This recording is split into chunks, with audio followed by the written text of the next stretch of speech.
গল্পটি আরও ভালোভাবে উপভোগ করার জন্য হেডফোন ব্যবহার করুন।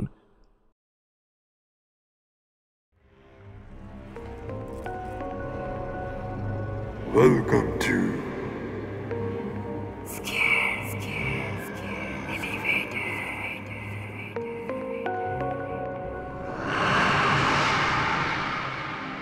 প্রথমেই আপনাদের ধন্যবাদ জানাই আমাদের এই উদ্যোগে পাশে থাকার জন্য। আজ আপনাদের জন্য রয়েছে আরও দুটি গ্রাম বাংলার ভূতের গল্প। হ্যাঁ, আজ রয়েছে আপনাদের জন্য দুটি গল্প। শুনতে থাকুন আজকের প্রথম গল্প, পৈশাচিক এক রাত্রি।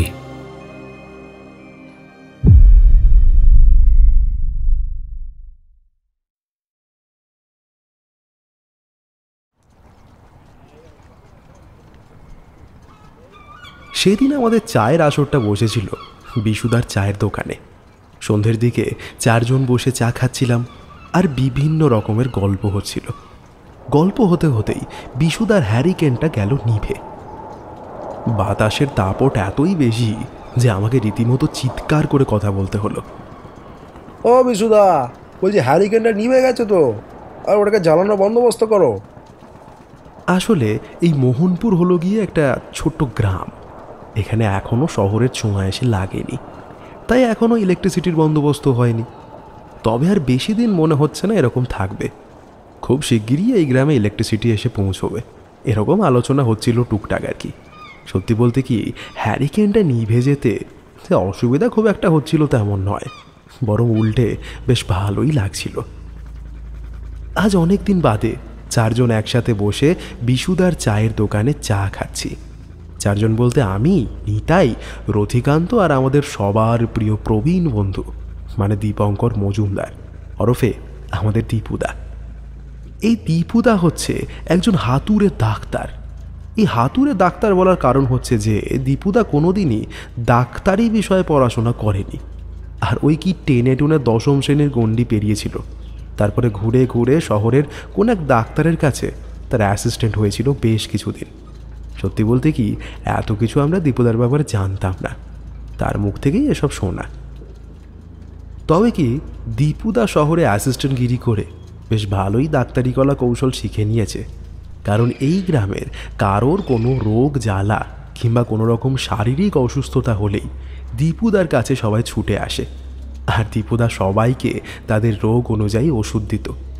এই জন্যই দীপুদার এই গ্রামে ভালোই নাম ডাক। এই গ্রামে যে কোনো মানুষকে জিজ্ঞাসা করলেই তারা দেখিয়ে দেবে যে দীপঙ্করের ডাক্তারখানাটা কোথায়। এছাড়াও দীপুদার নানা রকম অভিজ্ঞতা থেকে আমাদের বিভিন্ন গল্প শোনায়। কোনোটা স্বাভাবিক, কোনোটা আবার খুবই অস্বাভাবিক মনে হয়। আর আমাদেরও দীপুদার এই সমস্ত স্বাভাবিক অস্বাভাবিক গল্প শুনতে খুবই ভালো লাগে।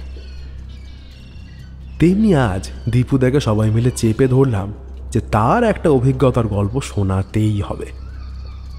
এই হ্যারিকেনের টিমটিমে আলো আর সন্ধ্যা পেরিয়ে রাতের ছায়া বেশ একটা গা ছমছমে পরিবেশ তৈরি করেছে। আজ তুমি একটা এমন একটা অভিজ্ঞতার কথা বলো যেখানে ভৌতিক কিছু একটা আছে। আমার কথায় সায় দিল সবাই। হ্যাঁ ঠিক ঠিক, এমন কিছুই আজকে শুনবো। আরে কি ডাক্তার বাবু, আছে নাকি এরকম কিছু গল্প? হ্যাঁ এই তো আবারও তোমরা জ্বালিয়ে মারলে। আমার এই 42 বছর বয়সের ডাক্তারি অভিজ্ঞতায় অনেক স্বাভাবিক অস্বাভাবিক ঘটনা দেখেছি। সত্যি বলতে কি, তোমাদেরকে শোনাতেও যে আমার খারাপ লাগে তা নয়, এমনই একটা ঘটনার কথা আমারও মনে পড়ছে। তবে তোমরা বিচার করো যে সেটা ভৌতিক নাকি অতি ভৌতিক। বিশুদা এর মধ্যে সবার জন্য 3 নম্বর চায়ের কাপ নিয়ে আসলো, তবে এবার নিজের জন্য 1 কাপ করে নিয়ে এলো আমাদের সাথে গল্পের আসরে যোগ দেবে বলে। কারণ আগেই বলেছি, সন্ধ্যা পেরিয়ে প্রায় রাত নেমে এসেছে। গ্রামের রাস্তায় তেমন মানুষজন দেখা যাচ্ছে না, এখন বিক্রিও কম হবে, তাই আর কি ওই বিশুদাও বসে গেল আমাদের সাথে। তখনও আমি এই গ্রামে আসিনি, সবে নতুন নতুন ডাক্তারি শুরু করেছি। এখান থেকে প্রায় কয়েক কিলোমিটার দূরে তোমরা হয়তো অনেকেই জানো যে রামজীবনপুর নামের একটা গ্রাম আছে। ওই রামজীবনপুরে নতুন নতুন ডাক্তারি শিখে একটা ছোট্ট চেম্বার খুলে বসি। তখন বয়সটা কত হবে, 27 কিংবা 28। রোগীরা বেশ ভালোই আসা যাওয়া করছিল। লোকজন এসে তাদের অসুবিধা বলতো, আর আমি সেই বুঝে ওষুধ দিয়ে দিতাম। সত্যি বলতে কি, রামজীবনপুর তখনও খুব একটা বড় গ্রাম ছিল না, তবে ওখানকার মানুষের যে টাকা পয়সাও ছিল না তেমনটা বলা হয়তো ভুল। কারণ চাষের জমিতে কাজ করে ফসল ফলিয়ে তার কিছুটা অংশ বাজারে ভালো দামে বিক্রি করে আর কিছুটা নিজেদের দিন চালানোর মতো রেখে দিয়ে তারা আখেরে স্বাচ্ছন্দ্যেই থাকত। এইভাবেই বেশ খানিকটা শান্তিতেই দিন কাটত আমাদের। এমনই একদিন চেম্বারে বসেছিলাম। সেদিন তেমন রোগীদের চাপ ছিল না। দেখলাম যে একজন সন্ন্যাসীর মতো দেখতে লোক এলো আমার কাছে। সত্যি বলতে কি, প্রথমবার তাকে দেখেই মনে হলো আমার প্রাণ পাখিটা খাঁচা ছেড়ে ফুরুত করে উড়ে যাবে। তার চেহারা দেখেই আমি যেন একটু হকচকিয়ে উঠলাম, কারণ কোনো মানুষের চেহারা যে এমন হতে পারে সেটা আমার জীবনের এই প্রথম দেখা। তার পরনে রয়েছে কোমর থেকে পা পর্যন্ত ধুতির মতো করে পরা একটা লাল এক টুকরো কাপড়, গলায় কতগুলো রুদ্রাক্ষের মালা আর শুকিয়ে যাওয়া আকন্দ ফুলের মালা, আর গোটা গায়ে পোড়া ছাইয়ের মতো কিছু একটা মাখা, কপালে একটা লাল রঙের বড় করে তিলক কাটা। আর সব থেকে আশ্চর্যজনক হলো তার চোখ দুটো, কারণ সেই চোখ দিয়ে যেন সে তার সামনে দাঁড়িয়ে থাকা মানুষের মনের ভেতর অবধি দেখতে পাচ্ছে। চোখগুলো ঠিক যেন মরা মাছের চোখের মতো, কিছুটা উল্টানো। কি ভয়ানক সেই চোখ! আমি এর আগে সেই রকম চোখ হয়তো আর কারোর কখনো দেখিনি। তার মাথায় একটা প্রকাণ্ড জটা, গালের দাঁড়ির চুল বুক স্পর্শ করেছে। আমাকে এতটা অবাক দেখেই হয়তো সেই সন্ন্যাসী নিজে থেকে কথা বলা শুরু করেছিলেন। কি দেখছো ডাক্তার? ভালো আছো তো? সত্যি বলতে কি, এমন দরাজ গলা শুনে আমি তো ভাবনার জগৎ থেকে প্রায় চমকে বেরিয়ে আসলাম। হ্যাঁ হ্যাঁ, কি বলছেন বলুন। কথার বললাম কই, আমি তোমাকে জিজ্ঞাসা করলাম ভালো আছো তো ডাক্তার? হ্যাঁ, আমি তো ভালোই আছি, কিন্তু আপনাকে তো ঠিক চিনতে পারলাম না।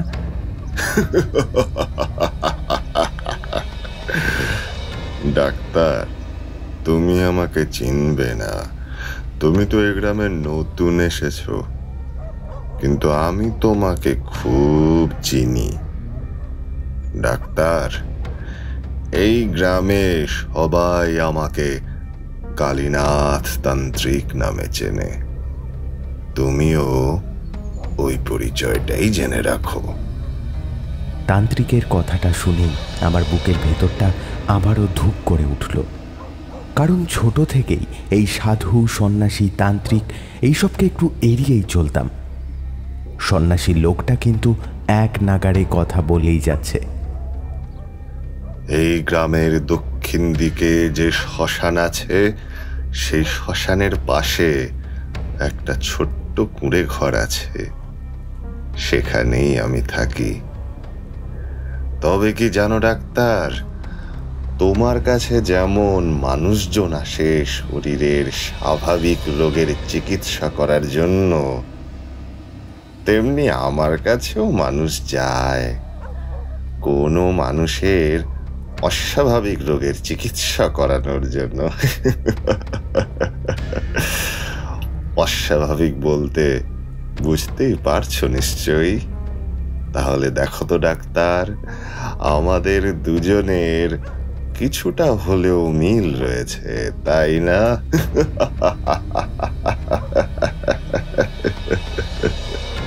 তাহলে আমার কাছে আসার কারণ কি? আমি কি কিছু সাহায্য করতে পারি আপনাকে, বলুন।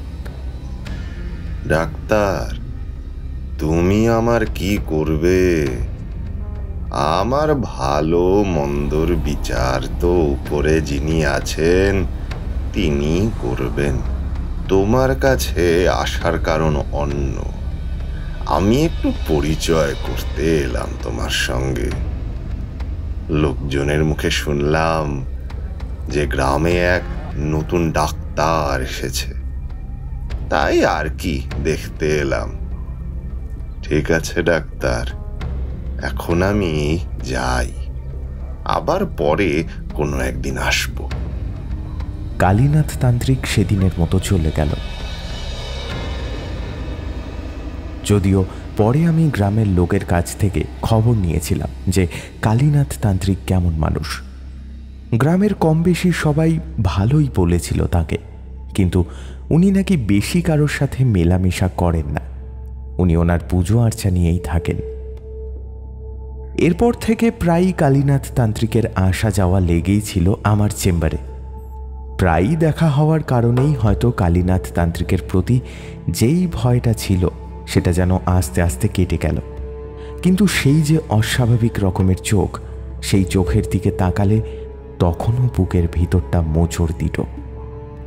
এইরকমভাবে বেশ ভালোই দিনগুলো কাটছিল।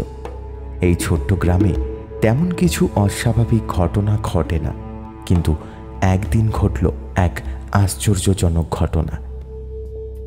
একদিন সকালে চেম্বারে বসতে না বসতেই গ্রামের একজন লোক পড়ি কি মরি করে এসে খবর দিল কালীনাথ তান্ত্রিক নাকি মারা গেছে কাল মাঝরাতে।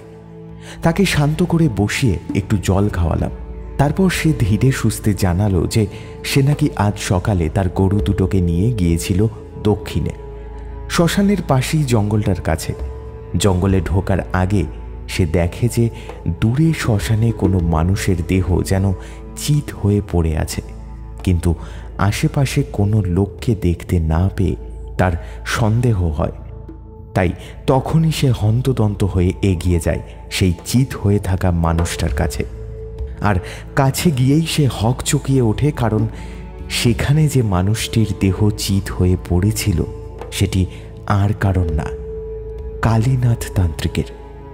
শুধু তাই নয়, তার গলা থেকে মুখের কাছ অবধি কিছুটা অংশের মাংস কিসে যেন খুবলে ছিঁড়ে নিয়েছে। হয়তোবা মাঝরাতে মারা যাওয়ার জন্যই শেয়াল কুকুর এসে ওই অংশের মাংস খুবলে ছিঁড়ে নিয়েছে। তারপর হয়তো ভোরের আলো ফুটতেই তারা মৃতদেহ ছেড়ে পালিয়ে গেছে। তবে এসবের থেকেও সবথেকে আশ্চর্যজনক ব্যাপার হলো কালীনাথ তার সেই অদ্ভুত চোখ দুটো খোলা রেখেই মারা গেছে। যদিও এরকম ব্যাপার অনেক ক্ষেত্রেই দেখা যায়, তবে ছোটবেলায় ঠাকুমার কাছে শুনেছিলাম এরকম চোখ উল্টে মারা যাওয়া নাকি ভালো লক্ষণ নয়। তবে খারাপ যে কি হতে পারে সেটা মনে পড়ল না। এইসব ব্যাপার সেই লোকটি জানে নাকি বুঝতে পারলাম না। সে খালি জানালো ওই দৃশ্য দেখেই তৎক্ষণাৎ সে গ্রামের সবাইকে এসে খবর দেয় এবং তারপর আমার কাছে আসে। ওই লোকটার কাছে এই কথা শোনা মাত্রই আমিও গেলাম সেই লোকটার সাথে। কালীনাথ শেষের দিকে আমার কাছে প্রায়ই আসা যাওয়া করত, তাই ওর সাথে আমার কিছুটা ভাব জমে গিয়েছিল। আর তাছাড়াও আমি এখানকার একমাত্র ডাক্তার, তাই আমার অবশ্যই যাওয়া দরকার। ওই লোকটাই আমাকে নিয়ে গেল গ্রামের শ্মশানটার দিকে। আমি আগে কখনো সেখানে যাইনি, তাই তার পিছু পিছু গিয়ে দাঁড়ালাম একটা খড়ের চালের কুড়ে ঘরের কাছে। সবার কথাবার্তা শুনে বুঝতে পারলাম এই কুড়ে ঘরটাই কালীনাথের। সে আমাকে অনেকবার বলেছিল এখানে আসতে, কিন্তু আমার আর কাজ সামলে আসা হয়নি। দেখলাম ওই ছোট্ট ঘরের সামনে অনেক লোকজন জড়ো হয়ে আসে। আমাকে দেখেই সবাই কিছুটা সরে গেল। আমি তখন সেই ঘরে ঢুকলাম। ঘরে ঢুকেই দেখি মাটির ওপর চাদর পেতে কালীনাথ তান্ত্রিকের দেহটাকে শুইয়ে রাখা আছে। গ্রামবাসীরা বাইরে থেকে কালীনাথের মৃতদেহটাকে ধরাধরি করে ভিতরে এনেছে, যদিও এখনও তার সারা শরীরে ধুলো লেগে আছে। এইবার আমার চোখ পড়ল কালীনাথের চোখের উপর।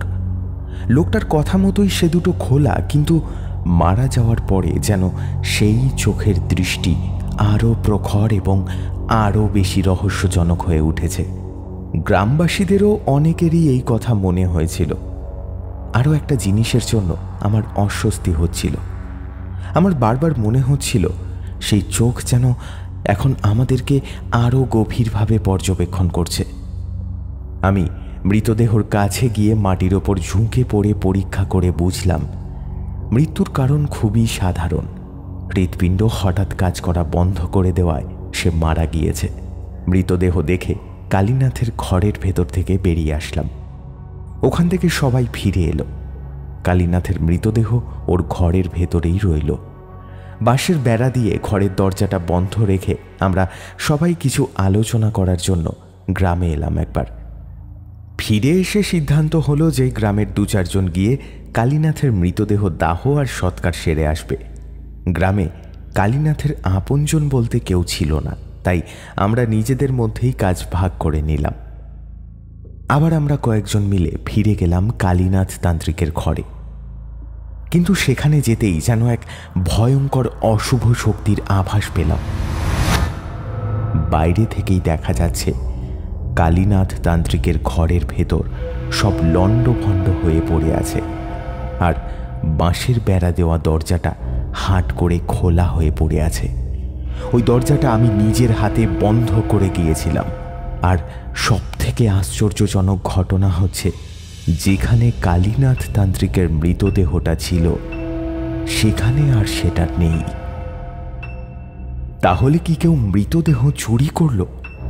এতে কার কি লাভ আছে? আমার তো মনে হয় না যে কালীনাথ তান্ত্রিকের কোনো শত্রু ছিল। তাহলে এটা কি করে হলো? সেই ভর দুপুরবেলাতেও আমার গা ছমছম করতে লাগলো। এই ঘটনা গোটা গ্রামে সাড়া ফেলে দিল এবং বেশ কিছুদিন আশেপাশের গ্রামেও অনেকে এই ঘটনা নিয়ে চর্চা করছিল। পুলিশও এসেছিল একবার, কিন্তু চালচুলোহীন এক তান্ত্রিকের মৃতদেহ হারিয়ে যাওয়া নিয়ে তাদের বেশি মাথা ব্যথা ছিল না। তারপর আস্তে আস্তে প্রায় সবাই ভুলতেই বসেছিল এই ঘটনা।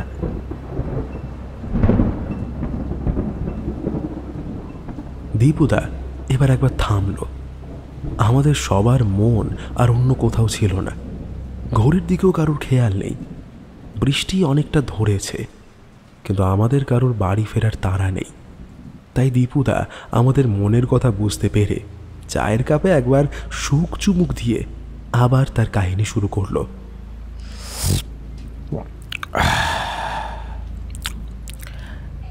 সেই ঘটনার প্রায় বছর খানেক বাদে শুরু হলো এক নতুন উপদ্রব। গ্রামবাসীদের ঘর থেকে চুরি হতে লাগলো হাঁস, মুরগি, গরু, ছাগল। গ্রামবাসীরা নিছক চুরি ভেবেই এড়িয়ে গেল, কিন্তু চুরি শুধু এতেই থামল না। এবারে উধাও হতে লাগলো মানুষজন। রাতের অন্ধকারে যেই না কেউ কোনো কাজে বাইরে বেরিয়েছে, সে আর ঘরে ফিরে আসেনি। পরের দিন তার ফ্যাকাশে হয়ে যাওয়া মৃতদেহ পাওয়া গেছে। শুধু তাই নয়, সেই মৃতদেহের জায়গায় জায়গায় কেউ যেন মাংস ছিঁড়ে নিয়েছে। এইরকম ঘটনা পরপর 2-1 বার ঘটায় গ্রামের কিছু লোকজন শহরে গিয়ে পুলিশকে জানিয়ে আসলো।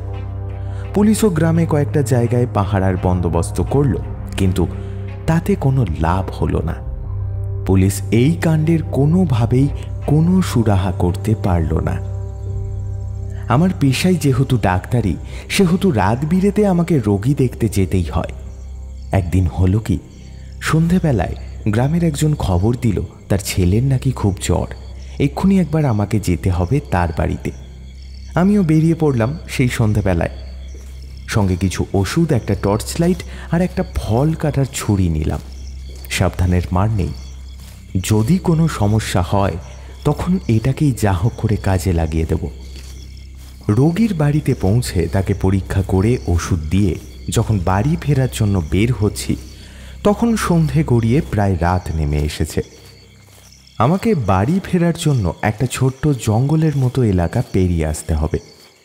হয়তো জঙ্গল বলাটা ভুল, তার কারণ ওখানে গাছপালাগুলো বেশি ঘন হয় না, আর তার আশেপাশে 2-4টে ঘরও আছে। তবুও রোগীদের বাড়ি থেকে চেয়ে হাতে একটা লাঠি নিলাম। বলা তো যায় না, একা পেয়ে কোনো হিংস্র পশু যদি তেড়ে আসে।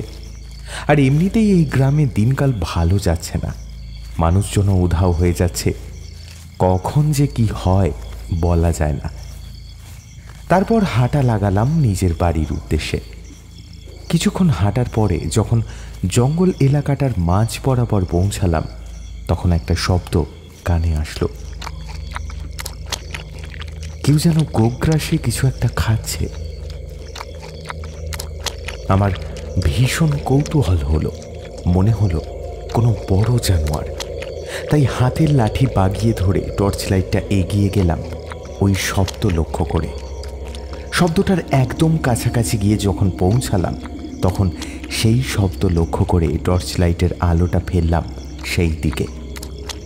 দেখলাম যে একটা মানুষ পিছন দিকে ফিরে হাঁটু মুড়ে বসে ঝুঁকে পড়ে কি যেন একটা ছিঁড়ে ছিঁড়ে খাচ্ছে। এইবার আমার বুকে একটা অজানা ভয় দানা বাঁধছিল। আমি তাও নিজেকে সামলে ওই মানুষটাকে উদ্দেশ্য করে বেশ জোরে চিৎকার করলাম, এই কে ওখানে? কি করছো তুমি? এত রাতে এখানে কি হচ্ছে? লোকটি কোনো উত্তর দিল না। সে একই রকম ভাবে তার খাওয়া চালিয়ে গেল। আমার এই রকম চিৎকার চেঁচামেচি শুনে জঙ্গলটার আশেপাশে থাকা ঘরবাড়ি থেকে লোকজন বেরিয়ে আসলো। আমি আবার তাদের কাছে এগিয়ে গেলাম। তাদেরও এই ঘটনা জানা উচিত। কি হয়েছে ডাক্তার? তুমি এখানে এত রাতে? কি ব্যাপার? আরে আমি তো গেছিলাম হিরুদাদের বাড়ি। ওনার ছোট ছেলের খুব শরীর খারাপ, কিন্তু ফেরার পথে এক অচেনা লোককে দেখলাম এই জঙ্গলের মধ্যে। মনে হচ্ছে আমি চোর ধরেছি। আপনারা সবাই আসুন আমার পেছনে। ওই ঝোপটার আড়ালে বসে ও কি একটা যেন করছে আর কি যেন খাচ্ছে। আপনারা আসুন আমার সাথে। এই বলে আমি সেই লোকজনকে নিয়ে গেলাম সেখানে। কিন্তু এ কি, আমার সারা শরীর দিয়ে যেন বিদ্যুতের স্রোত খেলে গেল। এ কি ভয়ানক কাণ্ড! সেখানে ওই লোকটা তো নেই, কিন্তু একটা মানুষের টাটকা মৃতদেহ পড়ে আছে। তার গলার কাছ থেকে কেউ ছিঁড়ে নিয়েছে কিছুটা মাংস এবং জায়গাটা পুরো রক্তে ভেসে যাচ্ছে। এই দৃশ্য দেখে গ্রামের লোকজনেরা জঙ্গলটার আশপাশটা ভালো করে খোঁজাখুঁজি করল, কিন্তু কোথায় গিয়ে কাউকেই দেখা গেল না। সেই লোকটা যেন মুহূর্তের মধ্যে হাওয়ায় উবে গেল। এইবার আমার মনে হলো, তাহলে কি যে মানুষটা পিছন ফিরে বসেছিল সে আসলে এই মৃতদেহের মাংসটাই খাচ্ছিল? এটা ভেবেই আমার গাটা একেবারে গুলিয়ে উঠল। তাহলে কি আমাদের এই গ্রামে নরখাদক ঢুকেছে? সবার চোখের আড়ালে সে ঘুরে বেড়াচ্ছে আর এই রকম হিংস্রভাবে মানুষ হত্যা করছে। এই সবই চিন্তা করছিলাম, কিন্তু আমার চিন্তার ঘোর কাটল এক বিকট অট্টহাসিতে। সেই হাসিতে যেন পুরো জঙ্গল কেঁপে উঠল। সে কি পৈশাচিক হাসি, কি বিভৎস! হঠাৎ শুনলে মানুষের হৃদযন্ত্র কাজ করা বন্ধ করে দেবে। লোকজন এই হাসি শুনে যেন ভয়ে তটস্থ হয়ে রইল। কারোর আর করার কিচ্ছু নেই।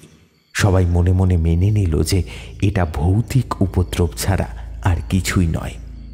আমার শরীরটা হঠাৎ খুব খারাপ লাগছিল। আমাকে ওই গ্রামেরই এক বুড়ি জেঠিমা নিয়ে গেল তার বাড়িতে। সেই রাতটা আমি ওখানেই কাটালাম। গ্রামের অন্যরাও সেই রাতে নিজের নিজের বাড়ি ফিরে গিয়ে ঘরের দরজা জানলা বন্ধ করে ভয়ে চুপচাপ বসে রইল।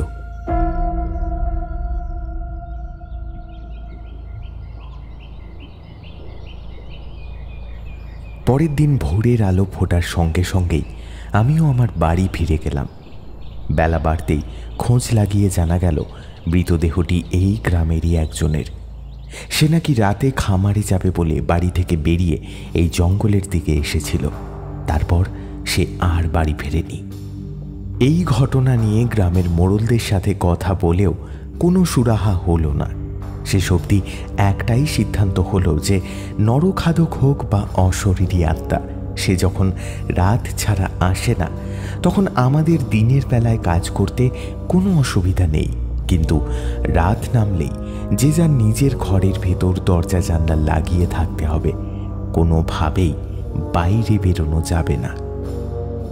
এরপর বেশ কয়েকদিন এইভাবে কাটিয়ে দেখা গেল সত্যি দিনের বেলা কোনো রকম উপদ্রব হতো না। যত উপদ্রব হতো রাতের বেলায়। তাই একান্তই যদি কাউকে রাতে কোনো রকম দরকারে বাইরে বেরোতে হতো তাহলে অনেকজন মিলে একজোট হয়ে তবে বাইরে বেরিয়ে আসতো। এইভাবেই চলছিল। একদিন হলো কি, চেম্বারের ওষুধ শেষ হয়ে গেছিল, তাই আমাকে শহর থেকে ওষুধ আনতে যেতে হলো। শহর গ্রাম থেকে অনেকটাই দূরে, তাই আমি টর্চ লাইটটা আর একটা বড় লাঠি সঙ্গে নিলাম, কারণ ফিরতে হয়তো রাত হয়ে যেতে পারে। রাস্তায় কখন কি হয় বলা তো যায় না। শহরে গিয়ে যখন ওষুধ কিনে বাড়ি ফিরে আসছিলাম তখন প্রায় সন্ধে গড়িয়ে রাত নেমে এসেছে। যখন জঙ্গলের সামনে আসলাম তখনই বুকের ভিতরটা কেমন একটা করে উঠল, কারণ এর আগের বারে সেই ভয়ানক অভিজ্ঞতার কথা মনে পড়ে গেল। তাই হাতে ধরে থাকা টর্চ লাইটটা ভালো করে বাগিয়ে ধরে এগিয়ে চললাম। জঙ্গলের ভেতরে কিছুটা যাওয়ার পরই যেন একটা পশুর ঘর ঘরে গলার আওয়াজ পেলাম। একটু ভালো করে কান পাততেই বুঝতে পারলাম সে কথা বলছে।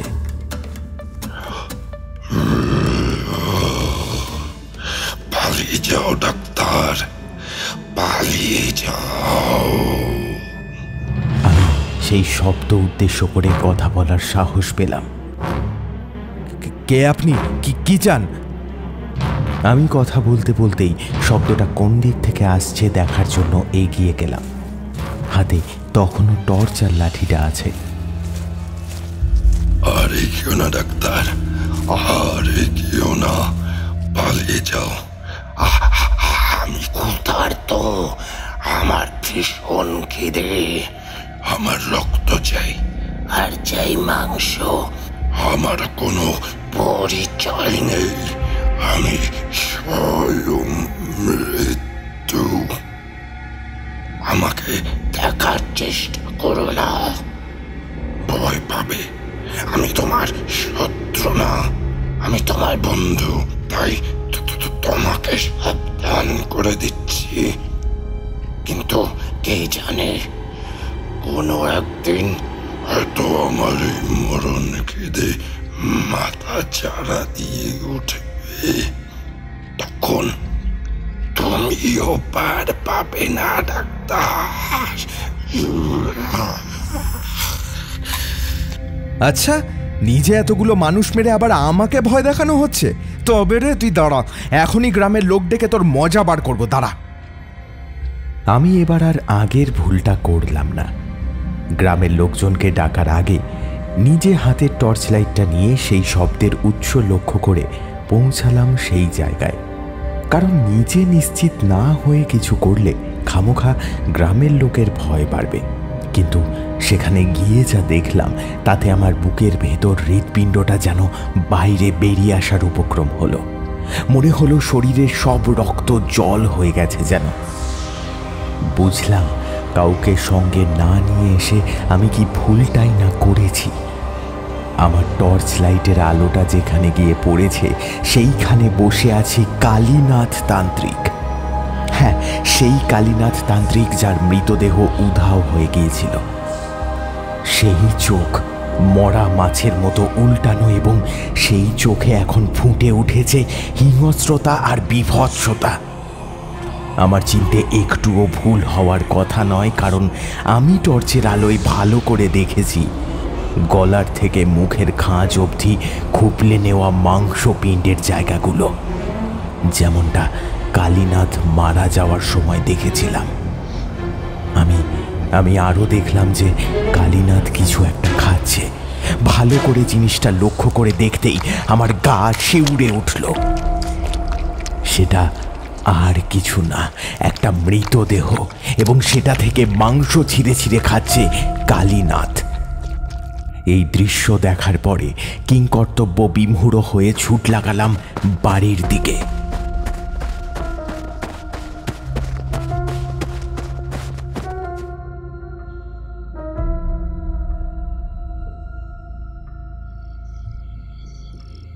এই অবধি বলে দীপুদা একটু থামল। মনে হলো একটা গভীর কোনো চিন্তায় যেন আটকে গেছে মানুষটা। আমরাও সবাই ঘটনার আকস্মিকতায় একদম চুপ মেরে গেছি। খানিক বাদে দীপুদা দেখলাম বেশ খানিকটা স্বাভাবিক হলো। আমাদের অবস্থা দেখে হালকা একটু হাসলো।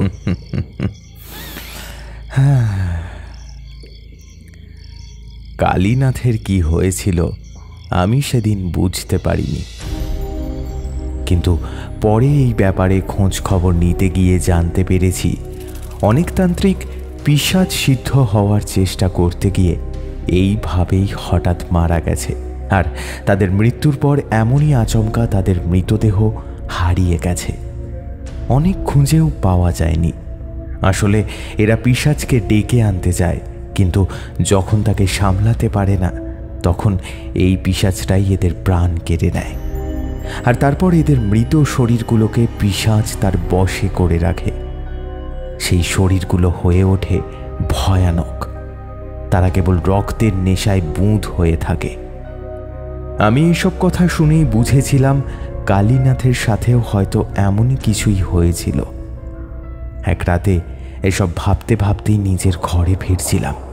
হঠাৎ প্রচণ্ড এক ঠান্ডা হাওয়ায় ঝড় উঠল। আমি তো অবাক, কোথাও মেঘের কোনো ছাপই ছিল না, কিন্তু আর কিছু ভাবার অবকাশ পেলাম না। ঠিক আমার ঘাড়ের কাছেই যেন কেউ নিঃশ্বাস ফেলল। আরও আশ্চর্যজনক ব্যাপার, এত ঝড়ের মধ্যেও আমি সেই নিঃশ্বাসের স্পষ্ট শব্দও শুনেছি।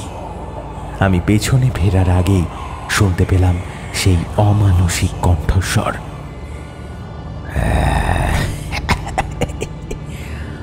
আমার চেলা হবি তুই? করবি নাকি আমার ওই কাজ? হ্যাঁ, তোর মতোই কাজ করি আমি। তুই রোগ থেকে মুক্তি দিস আর আমিও মুক্তি দিই। জীবন থেকে মুক্তি। যে প্রাণগুলো মরার জন্য চটপট করে ওঠে, আমি তাদেরকেই একটু সাহায্য করে দিই। তোরও তো দেখছি খুব কষ্ট। কালীনাথের দুঃখে তুইও তো সব ছেড়েছিস, এবার না হয় প্রাণটাও ছেড়েই দে।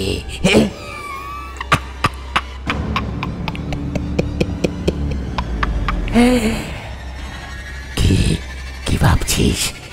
দিয়ে দে, উৎসর্গ কর নিজেকে আমার কাছে, উৎসর্গ কর। মুক্তি পাবি, সব কষ্ট থেকে মুক্তি। দে দে দে দে দে আমাকে দে।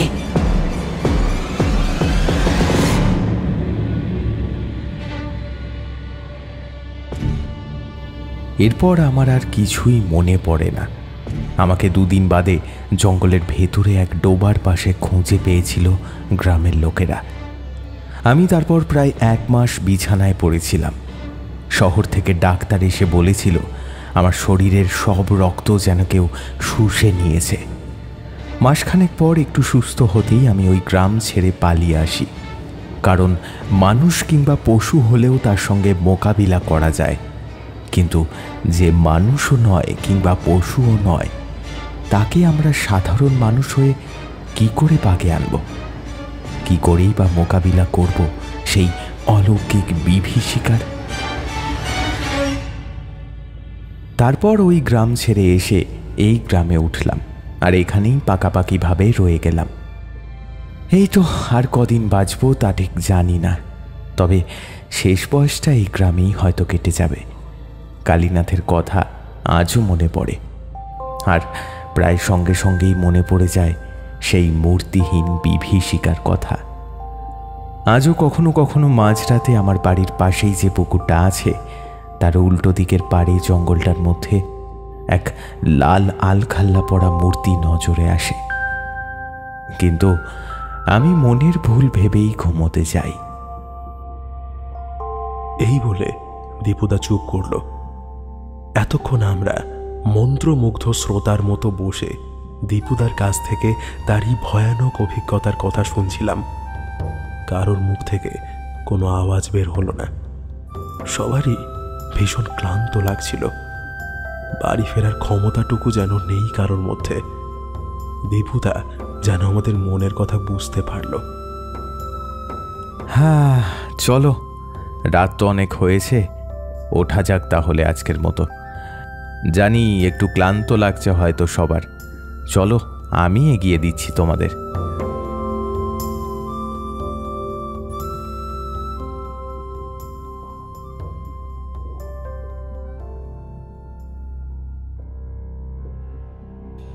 শেষ হলো আজকের প্রথম গল্প। শুরু হচ্ছে আজকের দ্বিতীয় গল্প, ঘোড়া পাকের কবলে।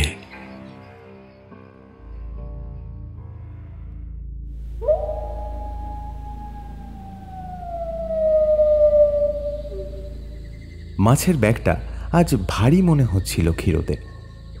তবুও কাঁধের উপর কোনো রকমে ব্যাগটা ফেলে দিয়ে ছোট্ট ছোট্ট পায়ে বাড়ির দিকে ফিরে যাচ্ছিল সে। চারপাশ থেকে একটা ঠান্ডা বাতাস মাঝে মাঝে ঘুরে ফিরে এসে তার খালি গায়ে লাগছে। গোটা শরীর জলে ভেজা, আর তার উপর ঠান্ডা বাতাস লাগায় ক্ষীরোদের কেমন যেন ঠান্ডা লাগছিল। কিন্তু ক্ষীরোদের অভ্যাস আছে এসবে। সেই ছোটবেলা থেকে বাবার সাথে রাতের বেলা নদীতে মাছ ধরতে চায় সে। এখন বাবা নেই, তাই তাকে একাই যেতে হয়। তাই এসব ছোটবেলা থেকেই অভ্যেস করে বসেছে ক্ষীরোদ। কিন্তু আজ তাকে একেবারে একা মাছ ধরতে আসতে হয়েছিল, কারণ গ্রামের বেশিরভাগ জেলেরা আজ অন্যদিকে মাছ ধরতে গেছে। সেখানে ক্ষীরোদ চাইলেই যেতে পারত, কিন্তু সে জানত আজ অন্য নদীতে না গিয়ে এই শাপলিংয়ের কাছে যদি সে একা আসে তাহলে গোটা রাত সে একাই মাছ ধরতে পারবে। আসলে শাপলিংয়ের নদীতে আজ না আসার পেছনে গ্রামের মানুষদের অন্য একটা কারণ ছিল, আর সেই কারণটা ক্ষীরোদ কোনোদিন বিশ্বাস করে না। ভূত প্রেত এসব আবার হয় নাকি? এই এত বড় হয়ে গেল সে, অথচ কোনোদিন তেমন কিছুই দেখল না। হ্যাঁ, মাঝে মাঝে একা রাতে ফেরার সময় মনে হয় কেউ কিছু নিয়েছে তার থলে থেকে, কখনো মনে হয় যে তার পিছু পিছু কেউ আসছে, কিন্তু তাই বলে একটা অন্ধবিশ্বাসের জন্য একটা রাত একটা নদী ছেড়ে অন্য নদীতে মাছ ধরতে যেতে হবে? ক্ষীরোদের শক্ত বুকের পাটার ভেতর আত্মবিশ্বাস আর সাহস যেন ঝনঝনিয়ে ওঠে। এই তো সে একাই শাপলিংয়ে গিয়ে আজ মাছ ধরল, ভালো কিছু মাছও পেল। তারপর মাছগুলোকে তুলে নিয়ে ডিঙিটা শাপলিংয়ের পাড়ে বেঁধে নিশ্চিন্ত মনে বাড়ি ফিরে আসছে। আকাশে চাঁদের আলো রয়েছে বলে পথও ভালোভাবে দেখা যাচ্ছে। এই জঙ্গলে মাঝে মাঝে সাপের উপদ্রব হয়, মাঝে মাঝে দু একটা জন্তু জানোয়ার পাশের জঙ্গল থেকে এসে ঢোকে বটে, কিন্তু তা নিয়ে ক্ষীরোদের তেমন চিন্তা নেই, কারণ তার কাছে এসব মিথ্যে কথা, এসব কোনো কিছুই বিশ্বাস হয় না তার। ক্ষীরোদ এইসব কথা ভাবতে ভাবতে নিজের মনেই একবার হেসে উঠল, আর হেসে ওঠার সঙ্গে সঙ্গেই তার মনে হলো আশেপাশে কারা যেন খুব চাপা স্বরে হেসে উঠল তার হাসি শুনে।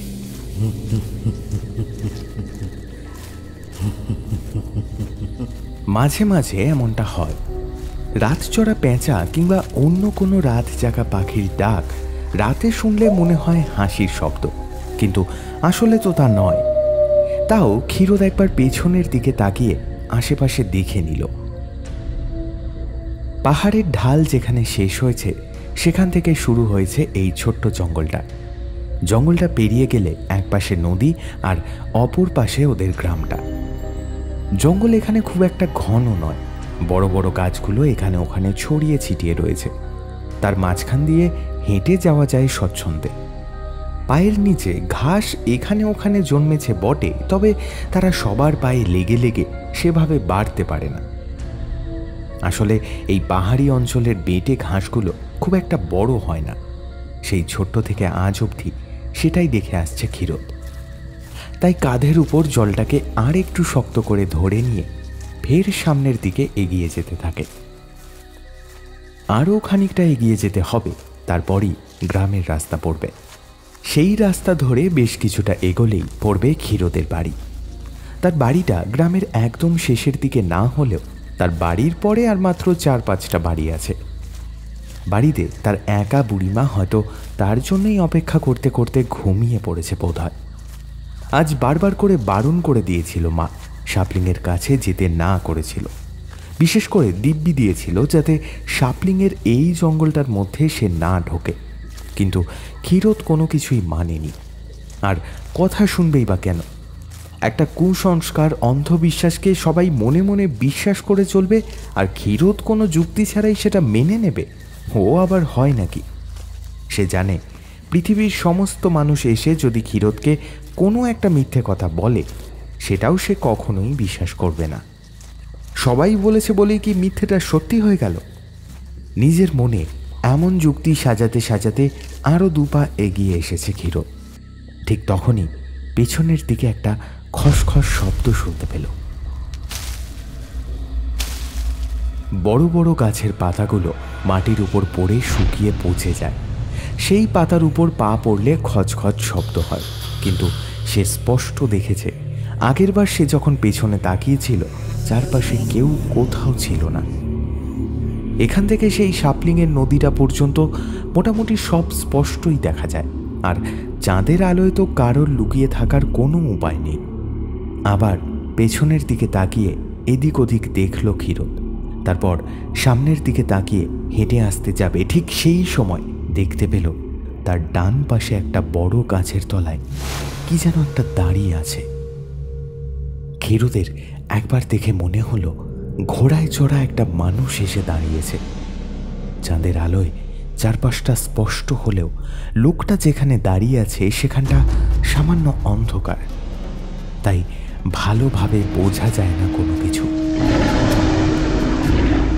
একটা অদ্ভুত শব্দ শুনতে পেল সে, যেন কোনো একটা জংলি পশু গর্জন করে চলেছে, আর তার সাথে আরও একটা জিনিস দেখতে পেল। ওই ঘোড়ায় চড়ে থাকা লোকটার হাতে লম্বা লাঠির মতন কি যেন একটা। ক্ষীরোদের কৌতূহল হলো, সে আরও 2 পা এগিয়ে যাবে, এমন সময় সেই ঘোড়ায় চড়া লোকটা যেন তার দিকে এগিয়ে আসতে লাগলো। লোকটা গাছের অন্ধকার থেকে বাইরে বেরিয়ে আসতেই ক্ষীরোদের বুকের ভেতরটা এই প্রথমবার বরফের মতো জমে গেল। যেটাকে সে ঘোড়ায় চড়া লোক বলে মনে করছিল সেটা আসলে ঘোড়ায় চড়ে কোনো লোক নয়, তার সামনে এসে দাঁড়িয়েছে এই অঞ্চলে প্রচলিত থাকা কিংবদন্তি প্রাণী, যার শরীরের নিচের অংশটা ঘোড়ার মতন আর ওপরের অংশটা ঠিক একটা মানুষের মতো। যেন মানুষটার বুকের সামান্য নিচ থেকে কেউ ঘোড়ার সঙ্গে জুড়ে দিয়েছে। তার শরীরের প্রতিটা শিরা উপশিরা যেন ফেটে বেরিয়ে আসতে চাইছে। তার মুখে ফুটে উঠেছে এক শয়তানের হাসি, আর সেই প্রাণীটার হাতে একটা লম্বা লাঠির মতন কিছু রয়েছে। সেই লাঠিটা থেকে একটা দড়ি ঝুলছে বোঝা যায়, তবে ব্যাপারটা স্পষ্ট নয়। তবে লোকটা হাতের লাঠিটা একটু সামনের দিকে বাড়িয়ে দিতেই তার প্রান্ত থেকে দুলতে থাকা দড়িটা ক্ষীরোদের সামান্য কাছে এগিয়ে আসে, আর তখনই ক্ষীরোদের মুখ থেকে একটা চাপা অস্পষ্ট শব্দ বেরিয়ে আসে। দড়িটার একদম মাথায় একটা চকচকে ধারালো বড় বড়শি দেখতে পেল ক্ষীরোদ। লোকটার মুখটা এই চাঁদের আলোয় অদ্ভুত বলে মনে হচ্ছে। তার মুখে যেন অনেক রাগ এসে জমা হয়েছে। তার মুখের আকারটাও বড় অদ্ভুত। তার মাথায় একটাও চুল নেই, 2 কুচকুচে কালো চোখ, নাকের জায়গাটায় একটা গোল চ্যাপ্টা ছেঁদা, মুখের জায়গাটায় অদ্ভুত সাদা কতগুলো দাঁত ঝিকঝিক করছে। ক্ষীরোদ বুঝতে পারল এই সাপলিংয়ের জঙ্গলের মধ্যে এই পূর্ণিমার রাতে সে ঠিক কার পাল্লায় পড়েছে। এ আর অন্য কেউ নয়, ছোটবেলা থেকে গ্রামবাসীদের মুখে যার গল্প শুনে আসছে। আজ সন্ধ্যাবেলা বাড়ি থেকে বেরোনোর সময় মা যার কথা বলে তাকে বারবার সাবধান করেছিল, ঠিক তার সামনে এসে দাঁড়িয়েছে ক্ষীরোদ। কয়েক মুহূর্ত সেই অদ্ভুত প্রাণীটার দিকে তাকিয়ে থাকার পরে ক্ষীরোদ সমস্ত যুক্তি ভুলে পেছনের দিকে ঘুরে দৌড়াতে শুরু করল। আর সেটা শুরু করতেই বুঝতে পারল পেছন থেকে ঘোড়ার খুরের মতো শব্দ ভেসে আসছে। একবার পেছনে তাকিয়ে চাঁদের আলোয় সে যা দেখল তাতে তার বুকের ভেতর হৃৎপিণ্ডটা যেন 2 বারের বদলে 3 বার ধক ধক করে উঠল একসাথে। অদ্ভুত প্রাণীটা কিংবা লোকটা যাই হোক, সেটা এখন ক্ষীরোদের পিছু পিছু আসছে, আর মাথার উপর হাতের লাঠিটাকে সে ঘোরাচ্ছে। মাছ শিকার করার আগে মেছুড়ে যেমন করে মাথার উপর ছিপ তুলে সুতোটা ছুঁড়ে দেয় জলের দিকে, ঠিক তেমনভাবেই এই অদ্ভুত প্রাণীটা মাথার উপর ছিপটা তুলে ঘোরাচ্ছে। ঘোরাতে ঘোরাতে একসময় ছিপটা ক্ষীরোদের দিকে ছুঁড়ে দিল সে। লোকটার ছিপ ছুঁড়ে দেওয়ার ব্যাপারটা ক্ষীরোদ বুঝতে পেরেছিল, তাই সামান্য সময়ের জন্য একপাশে সরে গিয়ে বসে পড়ে আঘাতটা এড়িয়ে গেল। বড়শিটা বেশ বড় আর মোটা। ক্ষীরোদ বুঝতে পারছিল সে উল্টো দিকে দৌড়ে এসেছে। সে এখন এগিয়ে যাচ্ছে নদীর দিকে, কিন্তু এই মুহূর্তে যে আর কিছুই করার নেই। ক্ষীরোদের হাত থেকে তার মাছের জালটা কখন যেন পড়ে গেছে সে খেয়াল তার নেই। প্রাণপণে সে দৌড়ে নদীর দিকে যাওয়ার চেষ্টা করছে। একবার নদীর কাছে গিয়ে পৌঁছালে, নদীর জলে নামলে হয়তো এই যাত্রায় বেঁচে যেতে পারে সে। কারণ সেই গল্পটা সে যতবার শুনেছে ততবারই শুনেছে ওই অদ্ভুত প্রাণী নাকি জলকে ভয় পায়। তাই প্রাণপণে আরও কিছুটা দূরে গিয়ে ক্ষীরোদ যখন নদীর ধারটা স্পষ্টভাবে দেখতে পাচ্ছে, ঠিক তখনই তার বুকের বাঁ দিকে কি যেন একটা এসে লাগলো। ক্ষীরোদ একটা হাত বাঁ দিকের বুকের ওপর রাখতেই বুঝতে পারলো একটা বড়শি এসে বিঁধে গেছে তার বুকের বাঁ দিকে, আর তারপরেই বড়শিটা তার বুকের বাঁ দিকে আস্তে আস্তে ঢুকতে শুরু করেছে। ক্ষীরোদ চেষ্টা করে বড়শিটা হাত দিয়ে ধরে রাখার চেষ্টা করতে লাগলো। সেটা উপড়ে ফেলতে চাইল, কিন্তু পেছন থেকে একটা অদ্ভুত টান তাকে আর সেই কাজটা করতে দিল না। তারপর ফরফর করে বড়শিটা তার বুকের বাঁ দিকে হৃৎপিণ্ড ভেদ করে ঢুকে গেল। ক্ষীরোদের মুখ থেকে একটা অদ্ভুত চিৎকার বেরিয়ে এলো।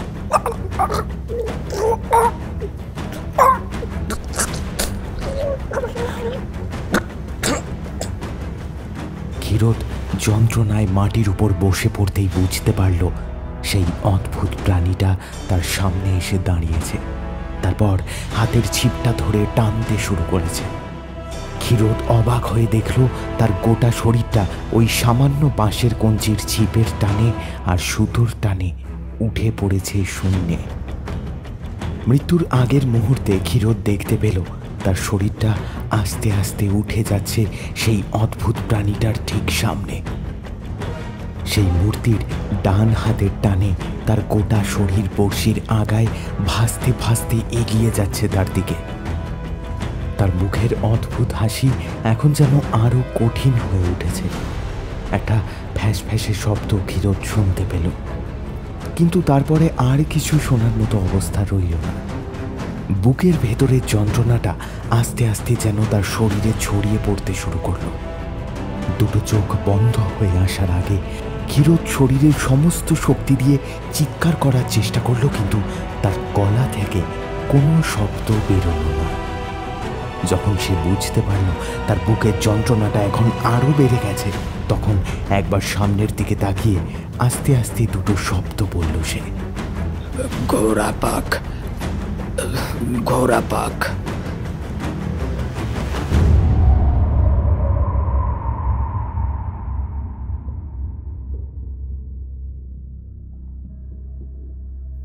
গ্রামের জেলের দলের মধ্যে একটা ভয় ছড়িয়ে গেল এক রাতের মধ্যে। কেউ আর শাপলিং নদীতে মাছ ধরতে যেতে চায় না। যে নদীর ধারে জঙ্গলে একটা দিন আগে ক্ষীরোদের মৃতদেহ পাওয়া গেছে, সেই নদীর ধারে আর কেই বা বুকের মাঝে সাহস জমিয়ে মাছ ধরতে যাবে? তাছাড়া ওই জঙ্গলে যে ঘোড়াপাকের আনাগোনা তা সবাই জানে। কেউ কখনো দেখেনি ঠিকই, কিন্তু কোনো কোনো পূর্ণিমার রাতে অনেক দূর থেকে দেখা যায় জঙ্গলের মধ্যে অদ্ভুত সব প্রাণী ঘুরে বেড়াচ্ছে। তার মাথাটা মানুষের, এমনকি বুক পর্যন্ত সব মানুষের মতো, কিন্তু বাকি অংশটা ঘোড়ার মতো। টকবক শব্দ তুলে তারা জঙ্গলের এই প্রান্ত থেকে ও প্রান্ত পর্যন্ত ঘুরে বেড়ায়, কিন্তু কখনোই তারা ওই শাপলিংয়ের জঙ্গল ছেড়ে বাইরে বেরিয়ে আসে না। সেখানে ওদের রাজত্ব। তবে চাঁদনি রাতে সে জঙ্গলের মধ্যে কোনো মানুষ গিয়ে পড়লে তার আর নিস্তার নেই। তার বুকের ভেতর বড়শি গেঁথে দিয়ে যায় ঘোড়াপাক। এমনটা অনেকবার গেঁথে দিয়ে গেছে। প্রথমে মারে, তারপর সেই মৃতদেহ সাথে করে তাকে তুলে নিয়ে মাথার ওপর ঘোরাতে ঘোরাতে সারা জঙ্গল ঘুরে বেড়ায়, আর তখন অদ্ভুতভাবে চিৎকার করে সেই ঘোড়াপাক। কাল রাতে সেই ঘোড়াপাকের চিৎকারের শব্দ গ্রাম থেকেই শোনা গেছে, কিন্তু অনেক বছর পর সেই ঘটনা আবার ঘটল। পই পই করে ক্ষীরোদকে সবাই বারণ করেছিল শাপলিংয়ের নদীর কাছে পূর্ণিমার রাতে না যেতে, কিন্তু ক্ষীরোদ কারোর কোনো বারণ শোনেনি, আর তার জন্য একটা জলজ্যান্ত প্রাণ চলে গেল। আমি তো বারবার বারণ করলাম ক্ষীরোদকে, ও কিছুতেই শুনল না। ওকে বললাম আর সে পানে যেতে হবে না, চল মিয়া নদীতে যাই। কি করবি বলতো? ক্ষীরোদ তো একেবারে অমনি, বড্ড একঘবে, একটা কথা শোনে না। কথাগুলো শুনলে কি আজকে এরকম অবস্থা হতো ওর? গ্রামের সবার মধ্যে গুজগুজ ফুসফুস চলতে লাগলো। সবাই এক বাক্যে স্বীকার করলো যে ক্ষীরোদ যদি সেদিন সবার কথা না শুনে ওই সাপলিংয়ের ধারে না যেত তাহলে এমনটা ঘটত না। ক্ষীরোদের মৃতদেহটা যখন পাওয়া গেছে তখন তার বুকের ভেতরে একটা ক্ষত, সেই ক্ষত দিয়ে রক্ত ছড়িয়ে বাইরে পড়ছে। তার হাতে পায়ে সব জায়গায় আঘাতের চিহ্ন। দেখে মনে হচ্ছিল যেন মাটিতে পড়ে ছটফট করতে করতে মারা গেছে। তার চারপাশের মাটির অবস্থাটা দেখে তেমনই মনে হয়েছে। ক্ষীরোদের মৃতদেহটাকে জড়িয়ে ধরে পাগলের মতো কাঁদছিল তার মা। ক্ষীরোদ,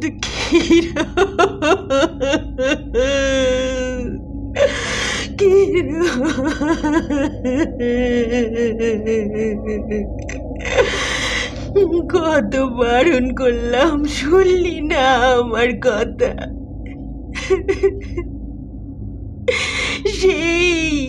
সেই ওই সাপলিংয়ের ধারে গেলি, ওই নদীর পাড়ে পূর্ণিমা রাতে ঘোড়া পাকের দল নেমে আসে। আমার ছেলেটারই খেয়ে নিল ওই ঘোড়া পাক।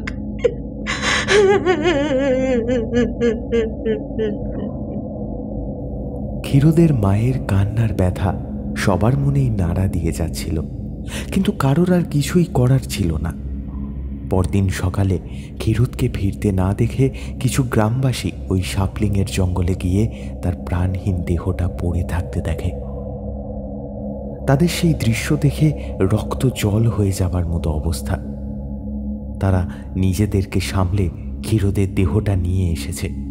তারা সবাই মিলে তার মৃতদেহটাকে নিয়ে গিয়ে গ্রামের পাশের একটা শ্মশানের কাছে পুড়িয়ে দিল। তারপর যে যার মতো বাড়িতে ফিরে গেল। কিন্তু সবার মাথার মধ্যেই ব্যাপারটা রইল, কারণ ওই ঘোড়া পাকের গল্প তারা অনেক দিন আগে শুনলেও অনেক বছর ধরে কিন্তু তাকে আর দেখা যায়নি। যদিও পূর্ণিমার রাতে কেউ সাপলিংয়ের দিকে যায় না, তবুও হঠাৎ করে তার এমন আক্রোশের কারণ কেউ বুঝতে পারল না।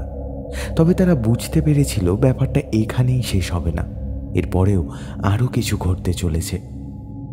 পরের ঘটনাটা ঘটল গ্রামে থাকা এক পাগলের সাথে। সে বরাবরই এই গ্রামেই থাকত। তার অনেক জমি জমাও ছিল, এমনকি তার বাড়িও বেশ ভালো ছিল। কিন্তু মাত্র কয়েকদিনের জ্বরে তার বউ আর মেয়েটা পরপর মারা যাওয়ার পরেই তার মাথাটা কেমন যেন খারাপ হয়ে গেল।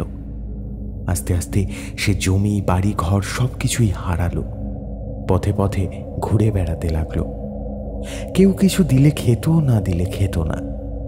পথের ধারে পড়ে থাকা সেই পাগলটাকেই এক পূর্ণিমার রাতের পরের দিন সকালে ওই সাপলিং নদীর ধারে জঙ্গলের মধ্যে মুখ গুজে পড়ে থাকতে দেখা গেল। তার মৃত্যুটা ছিল আরও অদ্ভুত। তার গোটা শরীরটা যেন মাঝখান থেকে কেটে ফালা করে দিয়েছে। একবার দেখলে মনে হয় যেন কোনো একটা শক্তিশালী মানুষ তার বড় তরোয়ার কিংবা অন্য কিছু দিয়ে তার মাথার ওপর থেকে একদম দু পায়ের ফাঁক পর্যন্ত টেনে দিয়েছে। আর তার শরীরের অর্ধেকটা দুপাশের রাস্তার মাঝখানে পড়ে রয়েছে। রক্তে ভেসে যাচ্ছে গোটা জায়গাটা। এমন এক ভয়ঙ্কর মৃত্যু দেখে গ্রামের সবাই এবার প্রমাদ গুনল। প্রথমে ক্ষীরোদের মৃত্যুটা তারা কোনোভাবে মেনে নিয়েছিল, কিন্তু এই মৃত্যুটা তাদের ভাবিয়ে তুলল। এমনিতেই লোকটা কারোর সাথে পাঁচে থাকতো না, তাই তাকে হঠাৎ মরতে হলে সমস্যাটা বেশ ঘোরতরই বলতে হবে। আর এমন নৃশংসভাবে যে মারতে পারে, তার মনে দয়া মায়া কিছু যে নেই তা আর বলার অবকাশ রাখে না। গ্রামের সবাই মিলে ঠিক করলো পূর্ণিমার রাতে ওই দিকে না গেলেই হলো। এটা করতে পারলে হয়তো কোনো সমস্যা হবে না। কিন্তু এইসবের মাঝে গ্রামের সবচেয়ে বয়স্ক একজন লোক এগিয়ে এলো। তিনি এতক্ষণ সবার কথা খুব মন দিয়ে শুনছিলেন। ওকে আটকানো যাবে না। ওই ঘোড়া পাক যখন একবার রক্তের স্বাদ পেয়েছে তখন তাকে আটকানো যাবে না। তোমরা জঙ্গলে না গেলে সে নিচে চলে আসবে গ্রামে। দেখে নিও তোমরা আমার কথা মেলে কিনা। তিলকের কথায় সবাই চমকে উঠল। তারা আবার নিজেদের মধ্যে আলোচনা করল, আর সবশেষে একজন এগিয়ে এলো। কিন্তু এই বিপদ থেকে আমরা বাঁচবো কি করে তিলক খুড়ো? তাহলে কি এক এক করে গ্রামের সবাইকেও মেরে ফেলবে? রাতের অন্ধকারে ওর জায়গা দিয়ে মাছ নিয়ে এলে ও মাছের গন্ধে জেগে ওঠে। তাই ওকে আটকাতে গেলে আমাদের ওকে মাছ দিয়ে সন্তুষ্ট করতে হবে। কিন্তু তার জন্য পরের পূর্ণিমা অবধি অপেক্ষা করতে হবে। তার আগে কিছুই হবে না। এই কয়েকটা দিন তোমরা পারলে সাবধানে থেকো। আমার কেন জানি না মনে হচ্ছে ও যখন একবার জেগে উঠেছে তখনও পূর্ণিমার রাত ছাড়া অন্য সময়ও সে গ্রামে এসে ঢুকতে পারে। যদি তাই হয় তাহলে তো আমাদের রাত জেগে পাহারা দেওয়া দরকার। যদি সে সত্যিই গ্রামে এসে ঢোকে তাহলে অন্তত এতগুলো মানুষকে একসাথে দেখে আর মশালের আলো দেখলে নিশ্চয়ই সে ফিরে যাবে। দানিশের কথায় তিলক খুড়ো দানিশের দিকে অদ্ভুত চোখে তাকালো। তারপর আগের মতোই আস্তে আস্তে মাথা নাড়ল। ও সামান্য প্রেত নয় দানিশ, ও হলো ঘোড়া বাঘ। ঘোড়া বাঘ আগুনে ভয় পায় না, ও ভয় পায় একমাত্র জল। কিন্তু মাছের জন্য সে জলের আশেপাশে ঘুরে বেড়ায়, তবে জলে নামে না। ওই প্রেত মহাশক্তিধর দানিশ। ওই প্রেত তার ছিপের বড়শির আগায় মানুষ গেঁথে নিয়ে তুলতে পারে। চাইলে সেই বড়শির আঘাত দিয়ে মানুষের মাথা থেকে পা পর্যন্ত শরীর দুটো আলাদা করে দিতে পারে। তোমরা ওকে সামান্য ভেবো না দানিশ, সামান্য ভেবো না। তোমরা জানো না ওই অশুভ শক্তি আমার কত বড় ক্ষতি করেছে। তিলক খুড়োর কথা অবিশ্বাস করবার সাহস কিংবা ধৃষ্টতা কারণ নেই। তিলক খুড়ো এই গ্রামের সবচেয়ে বয়স্ক ব্যক্তি। তিলক খুড়োর বউ একদিন হঠাৎ কেমন যেন পাগল হয়ে গিয়েছিল, তাই ডাইনি সন্দেহে গ্রামের লোকেরা তাকে পুড়িয়ে মেরেছিল একসময়। তারপর থেকে তিলক খুড়ো কেমন যেন বদলে গিয়েছিল, শান্ত হয়ে থাকতো সবসময়। গ্রামের মানুষের সাথে খুব বেশি কথা বলতো না, অথচ কোনো বিপদ হলে তখন সবার আগে এগিয়ে আসতো সে। তাই তাকে সবাই সম্মানের সাথে ভালোবাসত। তাই এই বৃদ্ধরই লাঠি হাতে টুকটুক করে চলে যাওয়ার দিকে সবাই বেশ চিন্তিত হয়েই তাকিয়ে রইল। কিন্তু সবাই বুঝতে পারল অভিজ্ঞ তিলক খুড়ো যখন ভয় পেয়েছেন তখন ব্যাপারটা ভালো নয়। তবুও তারা সবাই মিলে একটা দল গঠন করল। গ্রামের শক্তিশালী সাহসী পুরুষদের নিয়ে একটা দল তৈরি করা হলো। সেই দল প্রতিদিন রাতে সবাই ঘুমিয়ে পড়বার পরে গ্রামের চারিদিকে ঘুরে ঘুরে পাহারা দেবে, যাতে কারোর কোনো ক্ষতি না হয়। তিলক খুড়ো যখন বলেছেন ওই ঘোড়াবাঘ গ্রামে এসে ঢুকবে, তখন সে ঢুকবেই। মহিন, দানিশ, যুগল সবাই মিলে এক দলেই রইল। তারা ঠিক করল অন্ধকার হওয়ার পর মশাল হাতে ঘুরে ঘুরে তারা পাহারা দেবে। তবে জল এখানে তো পাওয়া যাবে না। জল আনতে গেলে তাদের হেঁটে যেতে হবে সেই সাপলিং পর্যন্ত। তাদের এই গ্রামে জলের কষ্ট বড্ড বেশি। এই গ্রামটা পাহাড়ের একদম কোলে ঠিকই, কিন্তু ঝর্ণার জল আনতে গেলেও পাহাড় বেয়ে বেশ খানিকটা ওপরে উঠে ঝর্ণার কাছে পৌঁছাতে হয়। তাই চারিদিকের কথা ভেবে সমস্তটা ঠিক করে নিয়ে গ্রামের সবাইকে জানিয়ে দেওয়া হলো তারা যেন রাতে বাড়ির বাইরে না আসে। তারা সারা রাত পাহারা দেবে জেনেই গ্রামের লোকেরা একরকম নিশ্চিন্ত হয়ে ঘুমোতে গেল। তবে সবার মনেই ভয় রইল সেই ঘোড়া পাকের অশুভ শক্তির প্রতি, কারণ সেই পাগলের দুভাগ হয়ে যাওয়া মৃতদেহটা গ্রামের কেউই ভুলতে পারেনি। অনেক রাত পর্যন্ত পাহারা চলল। মোট 10 জনের একটা দল 5 জন করে দুভাগে ভাগ করে নিয়ে গ্রামের রাস্তায় তারা ঘোরাফেরা করতে থাকল। একটা দল রইল গ্রামের সামনের দিকের রাস্তায়, আর একটা দল রইল গ্রামের ঠিক পেছনের দিকটায়, যেখান থেকে পাহাড় শুরু হয়েছে সেদিকে পাহাড়ের ঢাল বেয়ে নেমে যাওয়া রাস্তাটায়। তারা বসার জন্য একটা জায়গা তৈরি করে রেখেছিল।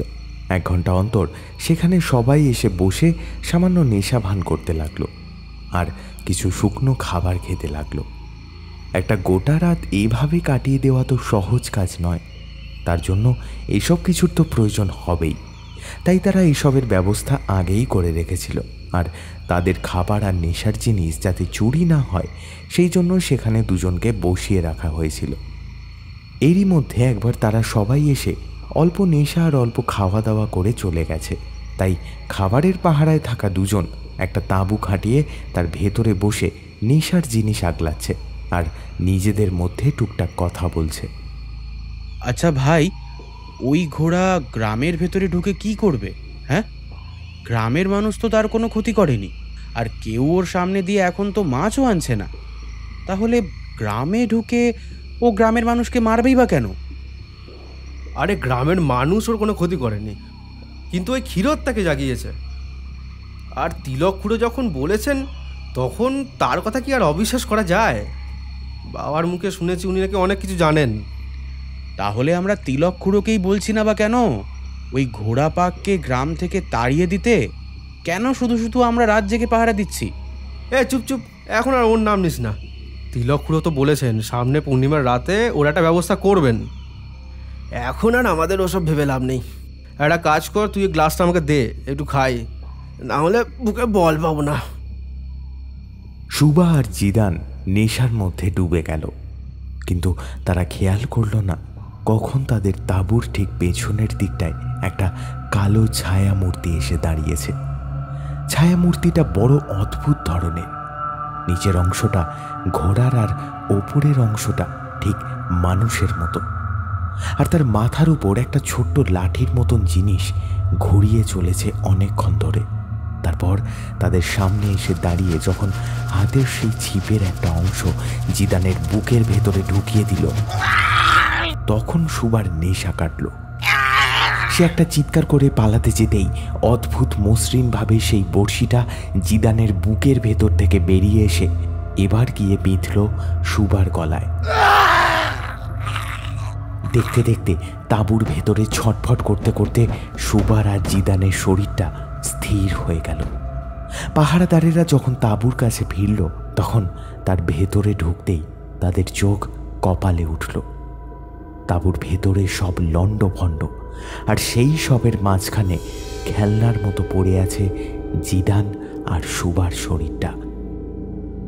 জলের মতো রক্ত বয়ে ভিজিয়ে দিয়েছে পুরো মাটিটা। তাদের শরীরে যে প্রাণ নেই সেটা আর কাউকে বলে দিতে হবে না।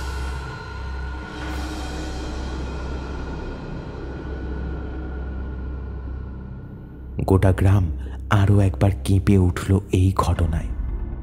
এবার একেবারে গ্রামের মধ্যে ঢুকে এসেছে সেই ঘোড়া পাক, আর খালি ঢুকেই ক্ষান্ত নয়, সে আবার একসাথে দুজনকে এবার মেরে রেখে গেছে। কিন্তু গ্রামের মানুষ একটা ব্যাপার কিছুতেই বুঝতে পারছিল না, তাদের উপর ওই ঘোড়া পাক বারবার আক্রমণ করছে কেন? এমন কি হয়েছে যাতে এত বছর পরে তাকে আবার জেগে উঠতে হলো? তিলক খুড়ো মনে মনে কিছু একটা বুঝতে পেরেছিলেন ঠিকই, কিন্তু সেটা এখনই বলা যাবে না গ্রামবাসীদের। বললে তারা সবাই আরও বেশি ভয় পেয়ে যাবে। তাই তিনি সমস্ত ব্যাপারটা মনের মধ্যেই রেখে দিয়ে পূর্ণিমা রাতের অপেক্ষা করতে লাগলেন। গ্রামের যে কজন সেদিন পাহারাদারের কাজের জন্য বহাল হয়েছিল তারা আর তিলক খুড়ো মিলে গোপনে কিছু সলা পরামর্শ করতে লাগলো। তবে গ্রামের লোকেদের বলা হলো রাতের বেলা তারা যেন কোনোভাবেই আর বাইরে না বেরোয়, এমনকি কেউ যদি রাতের বেলা তাদের বাড়িতে গিয়ে ডাকে তাহলেও নয়। গ্রামের মানুষ এরপরে আর রাতের বেলা বাইরে থাকার সাহস দেখাতে পারল না, কারণ তাদের মধ্যে থেকেই দুটো মানুষ এক রাতের মধ্যে বীভৎস মৃতদেহে পরিণত হয়েছে। এই নিয়ে গ্রামে মোট 4 জন মারা গেছে মাত্র 2 মাসের মধ্যে। তাই তিলক খুড়োর কথায় তারা সবাই রাতে বাড়ির বাইরে বেরোনো বন্ধ করে দিল। শুধু তিলক খুড়ো আর ওই 10 জনের দলটা তিলক খুড়োর বাড়ির কাছে মাঝে মাঝে কি যেন করতে লাগলো, তবে সে খবর আর কেউ রাখল না।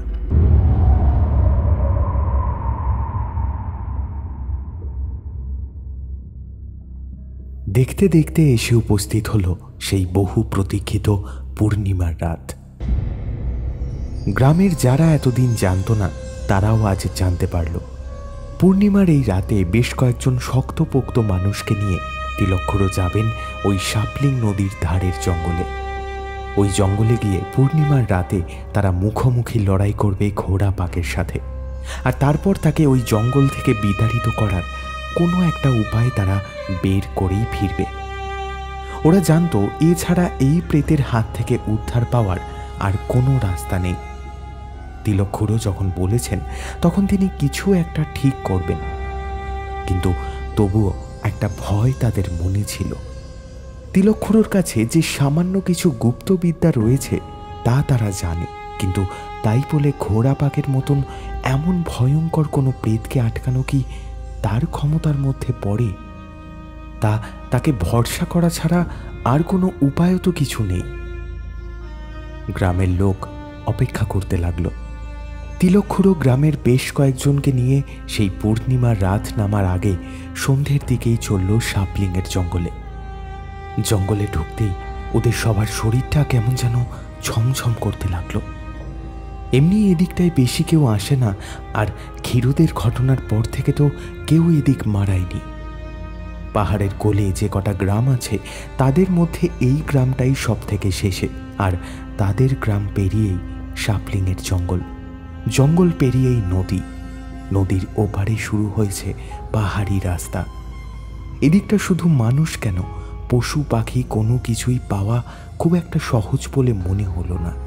আর সেসবের মধ্যে দাঁড়িয়ে এই 6টা মানুষ আর তিলক খুড়ো প্রথমে কেমন যেন অপ্রস্তুত হয়ে পড়ল, তবে কিছুক্ষণের মধ্যেই নিজেকে সামলে নিয়ে তিলক খুড়ো নিজের ঝোলার ভেতর থেকে কি একটা গুঁড়ো হাতে নিয়ে চারপাশে ছড়িয়ে দিল।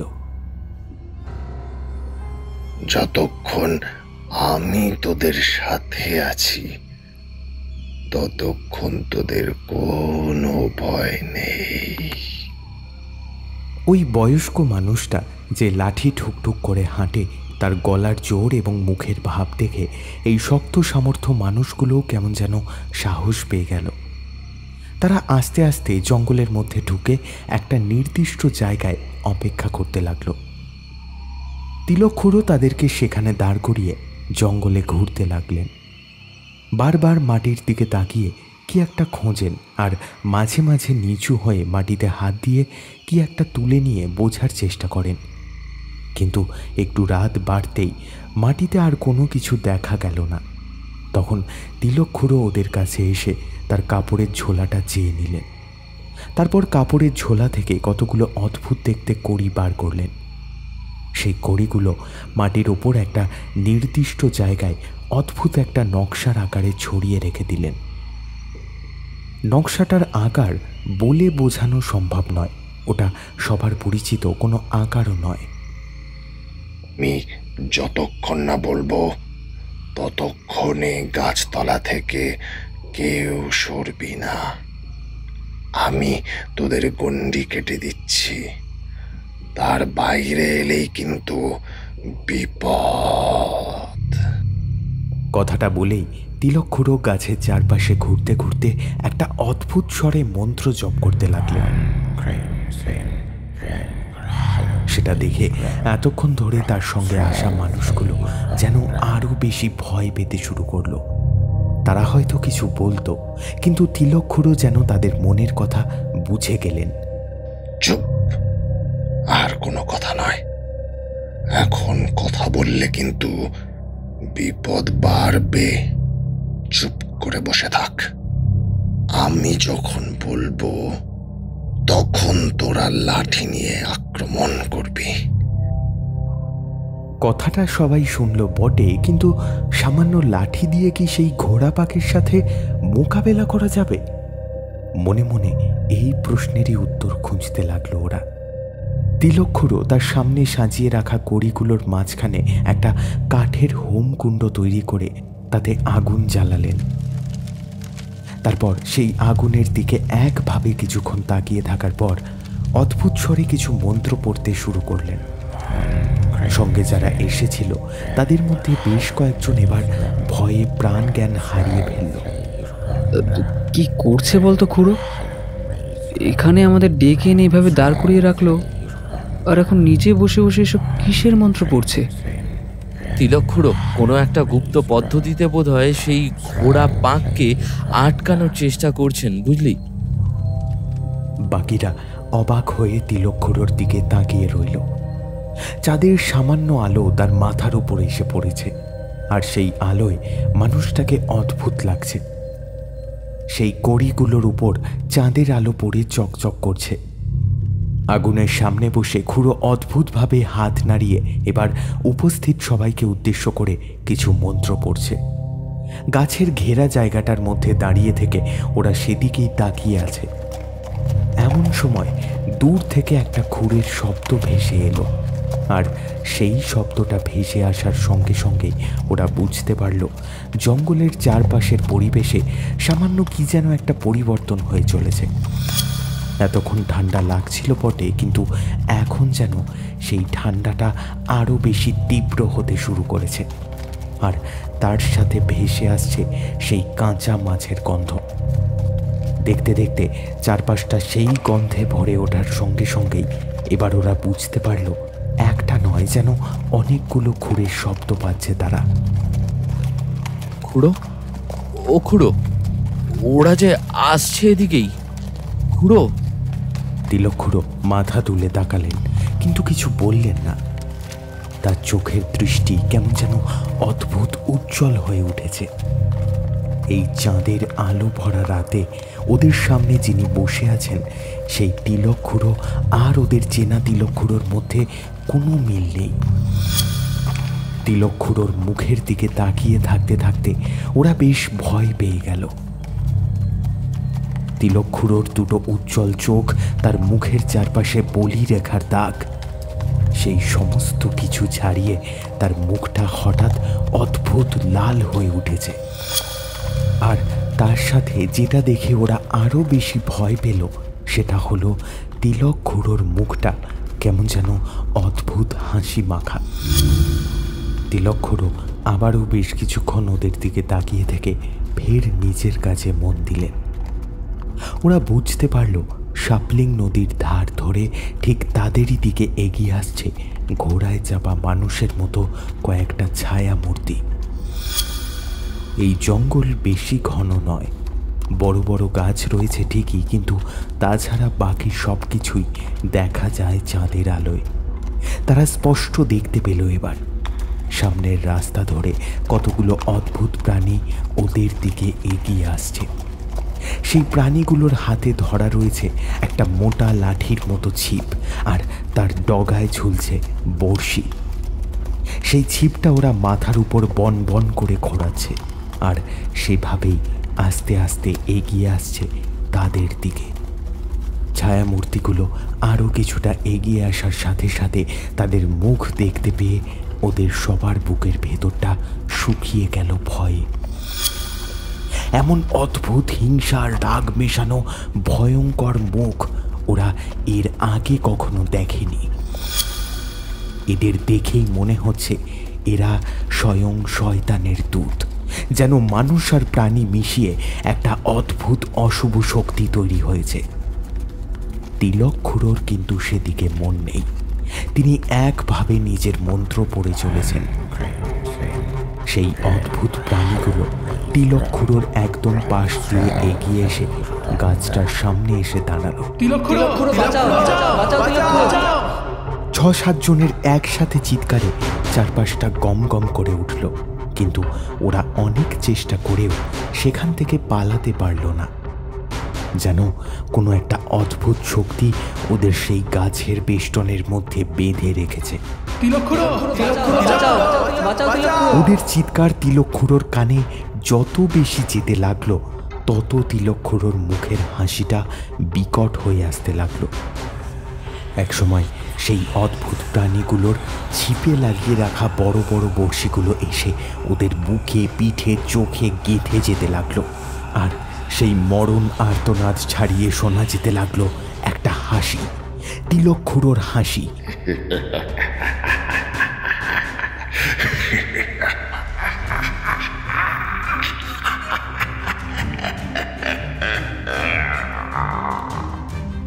তিলকখুড়ো হাসছে বড় অদ্ভুতভাবে। আস্তে আস্তে তার মুখটা কেমন যেন বদলে যেতে লাগলো, আর সেই মুখের হাসিটা যেন একটা পিশাচের মতো ভয়ঙ্কর হয়ে উঠল। তার হাসি সাপলিংয়ের বড় বড় গাছের গায়ে ধাক্কা খেয়ে ছিটকে এসে লাগলো গাছের নিচে পড়ে থাকা মৃতদেহগুলোর ওপর। ততক্ষণে একটু আগে এগিয়ে আসা সেই বিভৎস প্রাণীগুলো যে পথ ধরে এসেছিল সেই পথ ধরেই ফিরে গেছে। যাওয়ার আগে দু একটা শরীরকে একেবারে মাঝখান থেকে ছিন্ন ভিন্ন করে রেখে গেছে। কারোর চোখ বাইরে বেরিয়ে এসেছে, কারোর বুকের মাঝখানে গভীর ক্ষত দিয়ে হৃৎপিণ্ডের অর্ধেকটা দেখা যাচ্ছে। তিলকখুড়ো কিছুক্ষণ তার সামনে রাখা কুড়ি দিয়ে আঁকা যন্ত্রের সামনে বসে রইল। তারপর আস্তে আস্তে উঠে গাছটার সামনে এসে মৃতদেহগুলোকে খুব নিরীক্ষণ করে দেখতে লাগলো। হঠাৎ আকাশের দিকে তাকিয়ে দুটো হাত তুলে চিৎকার করে উঠল তিলকখুড়ো। আমি প্রতিশোধ নেব। আমার চোখের সামনে আমার স্ত্রীকে মেরে ফেলার প্রতিশোধ আমি নেবই। এই গ্রামের কাউকে বাঁচতে দেব না, কাউকে না।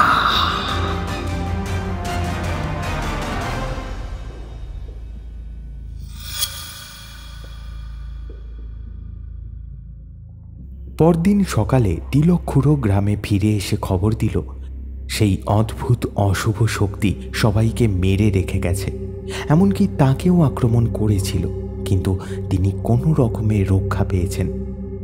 তিনি ডান হাত তুলে একটা কাটা জায়গা দেখালেন। তার মাথার পাশে সামান্য চোট, পায়ে চোট, এমনকি শরীরের নানান ক্ষতস্থান দিয়ে বেরিয়ে আসছে রক্ত, সবই দেখালেন। সবাই জানল তিনি কোনোভাবে বেঁচে গেছেন, কিন্তু বাকিদের তিনি বাঁচাতে পারেননি। গ্রামের কেউ কেউ তিলকখুড়োর কথায় বিশ্বাস করল, আবার কেউ কেউ তাকে সন্দেহের চোখে দেখল। কিন্তু তারা যখন সবাই মিলে সেই জঙ্গলের গাছের তলায় গিয়ে পৌঁছালো, তারপর তারা যা দেখতে পেল তাতে তাদের মনের সমস্ত দ্বিধা দ্বন্দ্ব উড়ে গিয়ে তার জায়গায় তৈরি হলো শতাব্দী প্রাচীন এক ভয়। গ্রামের সাহসী সন্ডা মার্কা কয়েকটা পুরুষের শরীর সেই গাছটার নিচে যেন প্রচণ্ড আক্রোশে কেউ ফালা ফালা করে রেখে গেছে তাদের শক্তির প্রমাণ হিসাবে। কারণ মুখের পাশ থেকে মাংস উঠে এসেছে, তো কারোর হাত পা শরীর থেকে বিচ্ছিন্ন হয়ে গেছে, যেন নরকের মৃত্যু খেলার প্রকৃত দৃষ্টান্ত। তিলকখুড়ো বারবার দুঃখ করে জানালেন তিনি অনেক চেষ্টা করেও ওদের বাঁচাতে পারেননি। ওই একটা ঘোড়াপাকের প্রেত তাকে এক ধাক্কায় ছিটকে ফেলে দিয়ে তার বুকের উপর চেপে বসেছিল, কিন্তু যেহেতু তার সামান্য কিছু বিদ্যা জানা আছে, তাই দিয়ে তিনি কোনো রকমে বেঁচে ফিরে এসেছেন। এরপর আর পূর্ণিমা পর্যন্ত কিছুই হলো না। গ্রামের মানুষ ভাবল হয়তো এত রক্ত পেয়ে ঘোড়াপাকের আক্রোশ মিটেছে। তিলকখুড়ো বলেছিলেন তিনি এমন একটা মন্ত্রে ওই ঘোড়াপাকদের বেঁধেছেন যাতে পূর্ণিমার রাত ছাড়া তারা আর বাইরে বেরোতে না পারে। সত্যিই একটা গোটা মাস আর কিছুই হলো না। গ্রামের মানুষ নিশ্চিন্ত মনে বাড়ির বাইরে রাতের বেলাতেও বের হতো, তবে সাপলিংয়ের জঙ্গলটা তারা সবাই এড়িয়ে চলার চেষ্টা করত। শুধু তিলকখুড়ো মাঝে মাঝে সবার চোখের আড়ালে সেই সাপলিংয়ের জঙ্গলে গিয়ে বসে কোনো একটা গুপ্তবিদ্যার সাধনা করত। এভাবেই কেটে গেল কয়েকটা মাস। একদিন গ্রামের মোড়লের ছেলে ধুবাল রাতের বেলা তিলক খুড়োকে ওই শাপলিংয়ের জঙ্গলের দিক থেকে এসে গ্রামে ঢুকতে দেখতে পেল। ধুবাল কোনো একটা কাজে গ্রামের বাইরে গিয়েছিল। তার ফিরতে ফিরতে রাত হয়েছিল বলেই সে শাপলিংয়ের জঙ্গলের দিক দিয়ে না এসে একটা পাহাড়ের রাস্তা ধরে গ্রামে ঢুকছিল। আর সেই সময় তিলককে শাপলিংয়ের জঙ্গলের দিক থেকে সে ফিরতে দেখে। এমনিতেই তিলক খুড়োর ওপর তার সামান্য একটা সন্দেহ ছিল, যেখানে অতগুলো শক্তপোক্ত পুরুষ মানুষ ঘোড়া পাকের হাতে প্রাণ হারালো, সেখানে এই বয়স্ক মানুষটা বেঁচে গেল কি করে, সেটাই তার মাথায় ঢুকছিল না। এই রাতের বেলা তাকে জঙ্গল থেকে বেরোতে দেখেই সে দুইয়ে দুইয়ে চার করল। সে বুঝতে পারল ওই ঘোড়াপাক আর তার গ্রামের মানুষের মৃত্যুর পেছনে কোনো না কোনোভাবে তিলক খুড়োর হাত আছে। কিন্তু তিলক খুড়ো এত কিছু করতে যাবে কেন, এটা তার মাথায় এলো না। সেদিন বাড়ি ফিরে এসে ব্যাপারটা নিয়ে আর কাউকে কিছু বলল না। নিজের মনেই ভাবতে লাগলো সারা রাত ধরে। এসব ভাবতে ভাবতেই হঠাৎ ভোরের দিকে ঘুমিয়ে পড়েছিল সে। সকালে যখন ঘুম ভাঙল তখন ধুবালের হঠাৎ মনে পড়ে গেল অনেক বছর আগে তিলক খুড়োর বউকে ডাইনি অপবাদ দিয়ে গ্রামের সমস্ত লোকেরা পুড়িয়ে মেরেছিল। কিন্তু তারপর তো এতগুলো বছর পেরিয়ে গেছে। এসব ভাবতে ভাবতেই ধুবালের হঠাৎ মনে হলো তিলক খুড়ো কি ওই লোকগুলোকে জঙ্গলের মধ্যে নিয়ে গিয়েছিল ঘোড়াপাকগুলোকে দিয়ে ওদের মেরে ফেলার জন্যে। ব্যাপারটা তার মাথায় আসতেই সে তার বাড়ির লোককে জানালো। ধীরে ধীরে গ্রামের সবাই কথাটা জানল, আর জানতেই দেখা গেল দুই একজন মানুষের মনে এই একই সন্দেহ ছিল, কিন্তু কেউ কিছু বলতে পারেনি। গ্রামের সবাই মিলে ঠিক করলো একবার তিলক খুড়োর বাড়ি যাবে, কিন্তু তার বাড়িতে গিয়ে দেখা গেল তিলক খুড়ো নেই, আর সময়ের ফেরে সেই দিনটাই ছিল পূর্ণিমা। রাত একটু বাড়তেই শাপলিংয়ের জঙ্গল থেকে অবদ্ধ ভাষায় মন্ত্র উচ্চারণের শব্দ ভেসে আসতে লাগলো। দেখা গেল তিলক খুড়ো সেই জঙ্গলের মধ্যে একটা নির্দিষ্ট জায়গায় সেই আগের রাতের মতোই একটা চিহ্ন বানিয়ে তার ঠিক মাঝখানে আগুন জ্বালিয়ে অদ্ভুত স্বরে মন্ত্র উচ্চারণ করে চলেছে। কিছুক্ষণ এইভাবে চলার পরই তার চারপাশে এসে জড়ো হলো কয়েকটা ছায়া, যাদের মাথাটা মানুষের মতো আর বুক থেকে বাকিটা ঘোড়ার মতো। তাদের হাতে সেই অদ্ভুত মোটা ছিপ, কিন্তু এখন সেই ছিপগুলো তারা নামিয়ে ধরে রেখেছে। তারা তিলক খুড়োর চারপাশে খুব আস্তে আস্তে ঘুরে বেড়াতে লাগলো। চারপাশটায় একটা অদ্ভুত ঠান্ডা বাতাস যেন বড় বড় গাছের গায়ে ধাক্কা খেয়ে ঘুরে ফিরে আসতে লাগলো। শাপলিংয়ের নদীর ধার থেকে জলের শব্দ ভেসে আসছে, আর সেই পাহাড়ি ঝর্ণার শব্দটাও ভেসে আসছে বহু দূর থেকে। এই সব কিছু ছাড়িয়ে শোনা যাচ্ছে তিলক খুড়োর মন্ত্র উচ্চারণের শব্দ। অদ্ভুত স্বরে মন্ত্র উচ্চারণ শেষ করে তিনি উঠে দাঁড়ালেন। যা, তোরা সব গ্রামের দিকে যা। গ্রামের তা মানুষকেও অজান্ত ছাড়বি না। গোটা গ্রামকে শ্মশান বানিয়ে দিবি। যা যা যা। তিলকের কথা শেষ হওয়ার সঙ্গে সঙ্গেই একটা একটা করে সেই ঘোড়া পাক এগিয়ে যেতে লাগলো গ্রামের দিকে। গ্রামের মানুষটা কেউ জানতেও পারল না তাদের দিকে এগিয়ে আসছে স্বয়ং মৃত্যু। এদিকে ধুবালের যখন সন্দেহ হয়েছিল এই সমস্ত কিছুর পেছনে তিলক খুড়োর হাত থাকতে পারে, তখনই সে সকালবেলা চলে গিয়েছিল পাশের গ্রামে এক বজ্রযানী লামাকে ডেকে আনতে। তার কাছে গিয়ে সমস্ত কিছু বলতেই বৃদ্ধ লামা বেশ কিছুক্ষণ চুপ করে ধ্যানমগ্ন হয়ে বসে থাকলেন। তারপর যখন চোখ খুললেন তখন তার চোখে ভয়। বড় দেরি করে ফেলেছিস। আজ রাতেই ওই সাক্ষাৎ শয়তানের দল শেষ মারণ কামড় দিতে চাইছে, কিন্তু এসব তো একা একটা মানুষের কাজ হতে পারে না। না, এখানে থেকে কিছুই বোঝা যাবে না। হাতে সময়ও কম, আর অপেক্ষা করলে হবে না, এক্ষুনি চল। সেই লামাই ধুবালের সাথে এসে লুকিয়েছিল গ্রামে ঢোকার রাস্তার ঠিক পাশেই। যদি শাপলিংয়ের জঙ্গল থেকে কেউ গ্রামে আসতে চায় তাহলে তাদের সামনে তাকে পড়তেই হবে। একটা অন্ধকার জায়গায় তারা দুজন সন্ধ্যের পর থেকেই দাঁড়িয়েছিল। এমনকি তারা তিলক খুড়োকে ওই জঙ্গলের মধ্যে ঢুকতেও দেখেছে। কিন্তু এখন জঙ্গলের দিক থেকে পরপর কয়েকটা ঘোড়া পাককে আসতে দেখেই লামা খুব আস্তে আস্তে কি একটা মন্ত্র উচ্চারণ করতে করতে গ্রামে ঢোকার রাস্তার ঠিক মাঝখানে এসে দাঁড়ালেন। তারপর কেমন একটা অঙ্গি ভঙ্গি করে হাত নাড়লেন। কিছুক্ষণ সবাই চুপ। সেই লামাও স্তব্ধ হয়ে দাঁড়িয়ে রইলেন। খানিক পরে নিচু হয়ে মাটির ওপর আঙ্গুল দিয়ে একটা দাগ টেনে দিয়ে একটা বাধা তৈরি করে দিলেন। ঘোড়াপাক আরও কিছুটা এগিয়ে এসে হঠাৎ থমকে দাঁড়িয়ে গেল। যখন তারা এই বাধা টের পেল তখন ক্রুদ্ধ স্বরে গর্জন করতে লাগলো।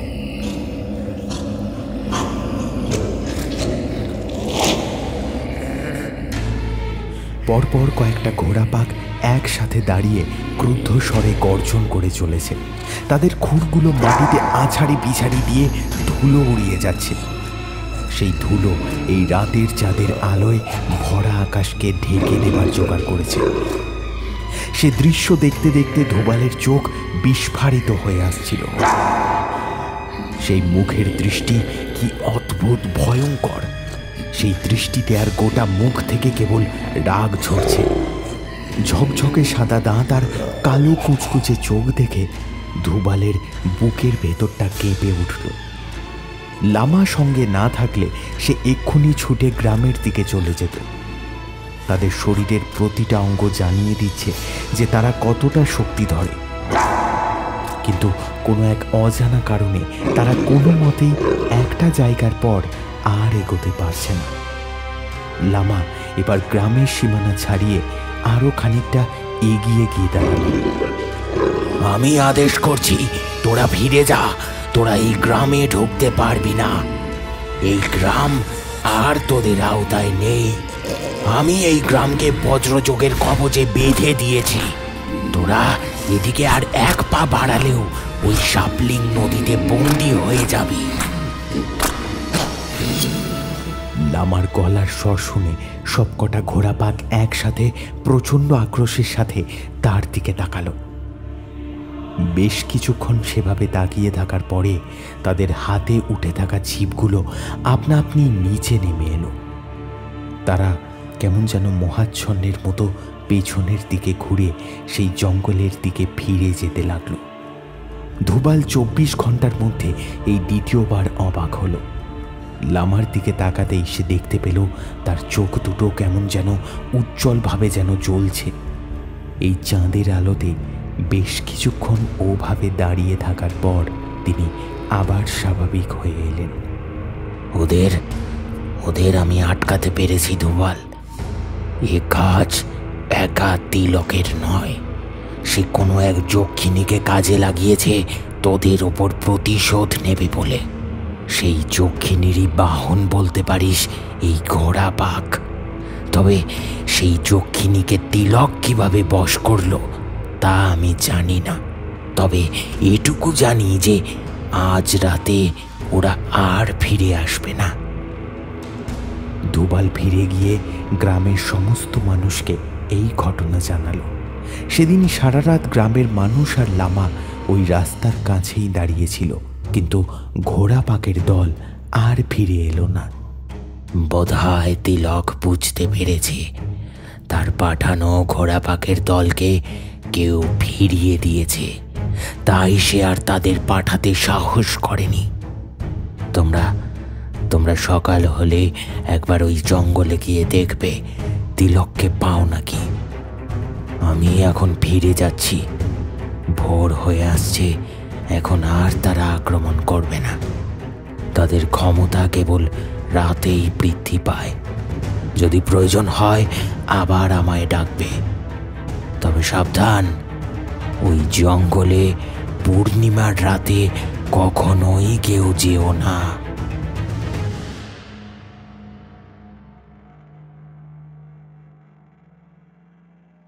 সকালের আলো ফুটতেই সবাই লাঠি সোটা নিয়ে জঙ্গলের ভেতর প্রবেশ করল। কিন্তু জঙ্গলে প্রবেশ করার পর তারা যেটা দেখতে পেল তা ভয়ঙ্কর বললেও কম হয়। তিলকের দেহটা টুকরো টুকরো করে একটা গাছের চারপাশে মাটির উপর পড়ে আছে। তার শরীরটাকে যেন খুর দিয়ে থ্যাতলানো হয়েছে। তার মাথাটা এমনভাবে থেতলে গেছে যে মুখ ভালোভাবে চেনা যায় না। গ্রামের মানুষ এর কোনো কারণ বুঝতে পারল না।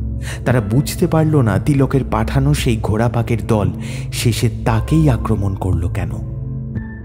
কিন্তু এর পরের পূর্ণিমা পর্যন্ত তাদের গ্রামে আর কোনো উপদ্রব হলো না। এমনকি পূর্ণিমার রাতেও তারা গ্রামের রাস্তায় পাহারা বসিয়েছিল। সেই দলের কারোর কোনো ক্ষতি হলো না। তারা বুঝতে পারল ওই ঘোড়াপাকের এত বছর পর জেগে ওঠার একমাত্র কারণ তিলক খুড়ো। তিলক তার বউয়ের মৃত্যুর বদলা নেওয়ার জন্য এত কিছু করেছে, তবে তিলকের মৃত্যুর সাথে সাথেই তারাও হয়তো আবার ঘুমিয়ে পড়েছে। কিন্তু সেই ভয়ানক ঘোড়াপাকের মুখোমুখি হওয়ার কোনো ইচ্ছা গ্রামের কারোর ছিল না। তাই তারা খালি পূর্ণিমার রাতেই নয়, পূর্ণিমার দিনের বেলাতেও সেই সাপলিংয়ের জঙ্গলটা এড়িয়ে চলত। তবে মাঝে মাঝে যদি কেউ সন্ধেবেলা সাপলিংয়ের জঙ্গলের কাছাকাছি গিয়ে পড়ত, তাহলে সে দেখতে পেত জঙ্গলের মধ্যে ঘুরে বেড়াচ্ছে কতগুলো ছায়া মূর্তি।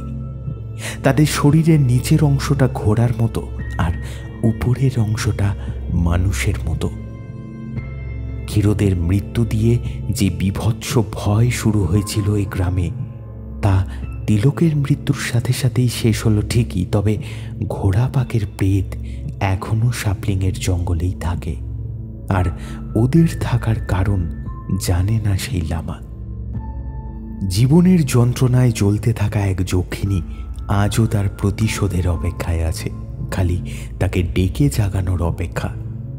যেদিন সে আবার আসবে সেদিন আবার রক্তে রেঙে উঠবে চাঁদের আলো, আর দল বেঁধে এগিয়ে আসবে কয়েকটা ছায়া মূর্তি, যাদের ওপরটা মানুষের মতো আর নিচের অংশটা ঘোড়ার মতো। ওরা এখনো আছে সেই পাহাড়ের কোলে ছোট্ট সাপলিংয়ের জঙ্গলে। কেউ দেখতে চাইলে সেখানে গিয়ে দেখে আসতে পারো। গ্রামের নাম লাজপুরাং।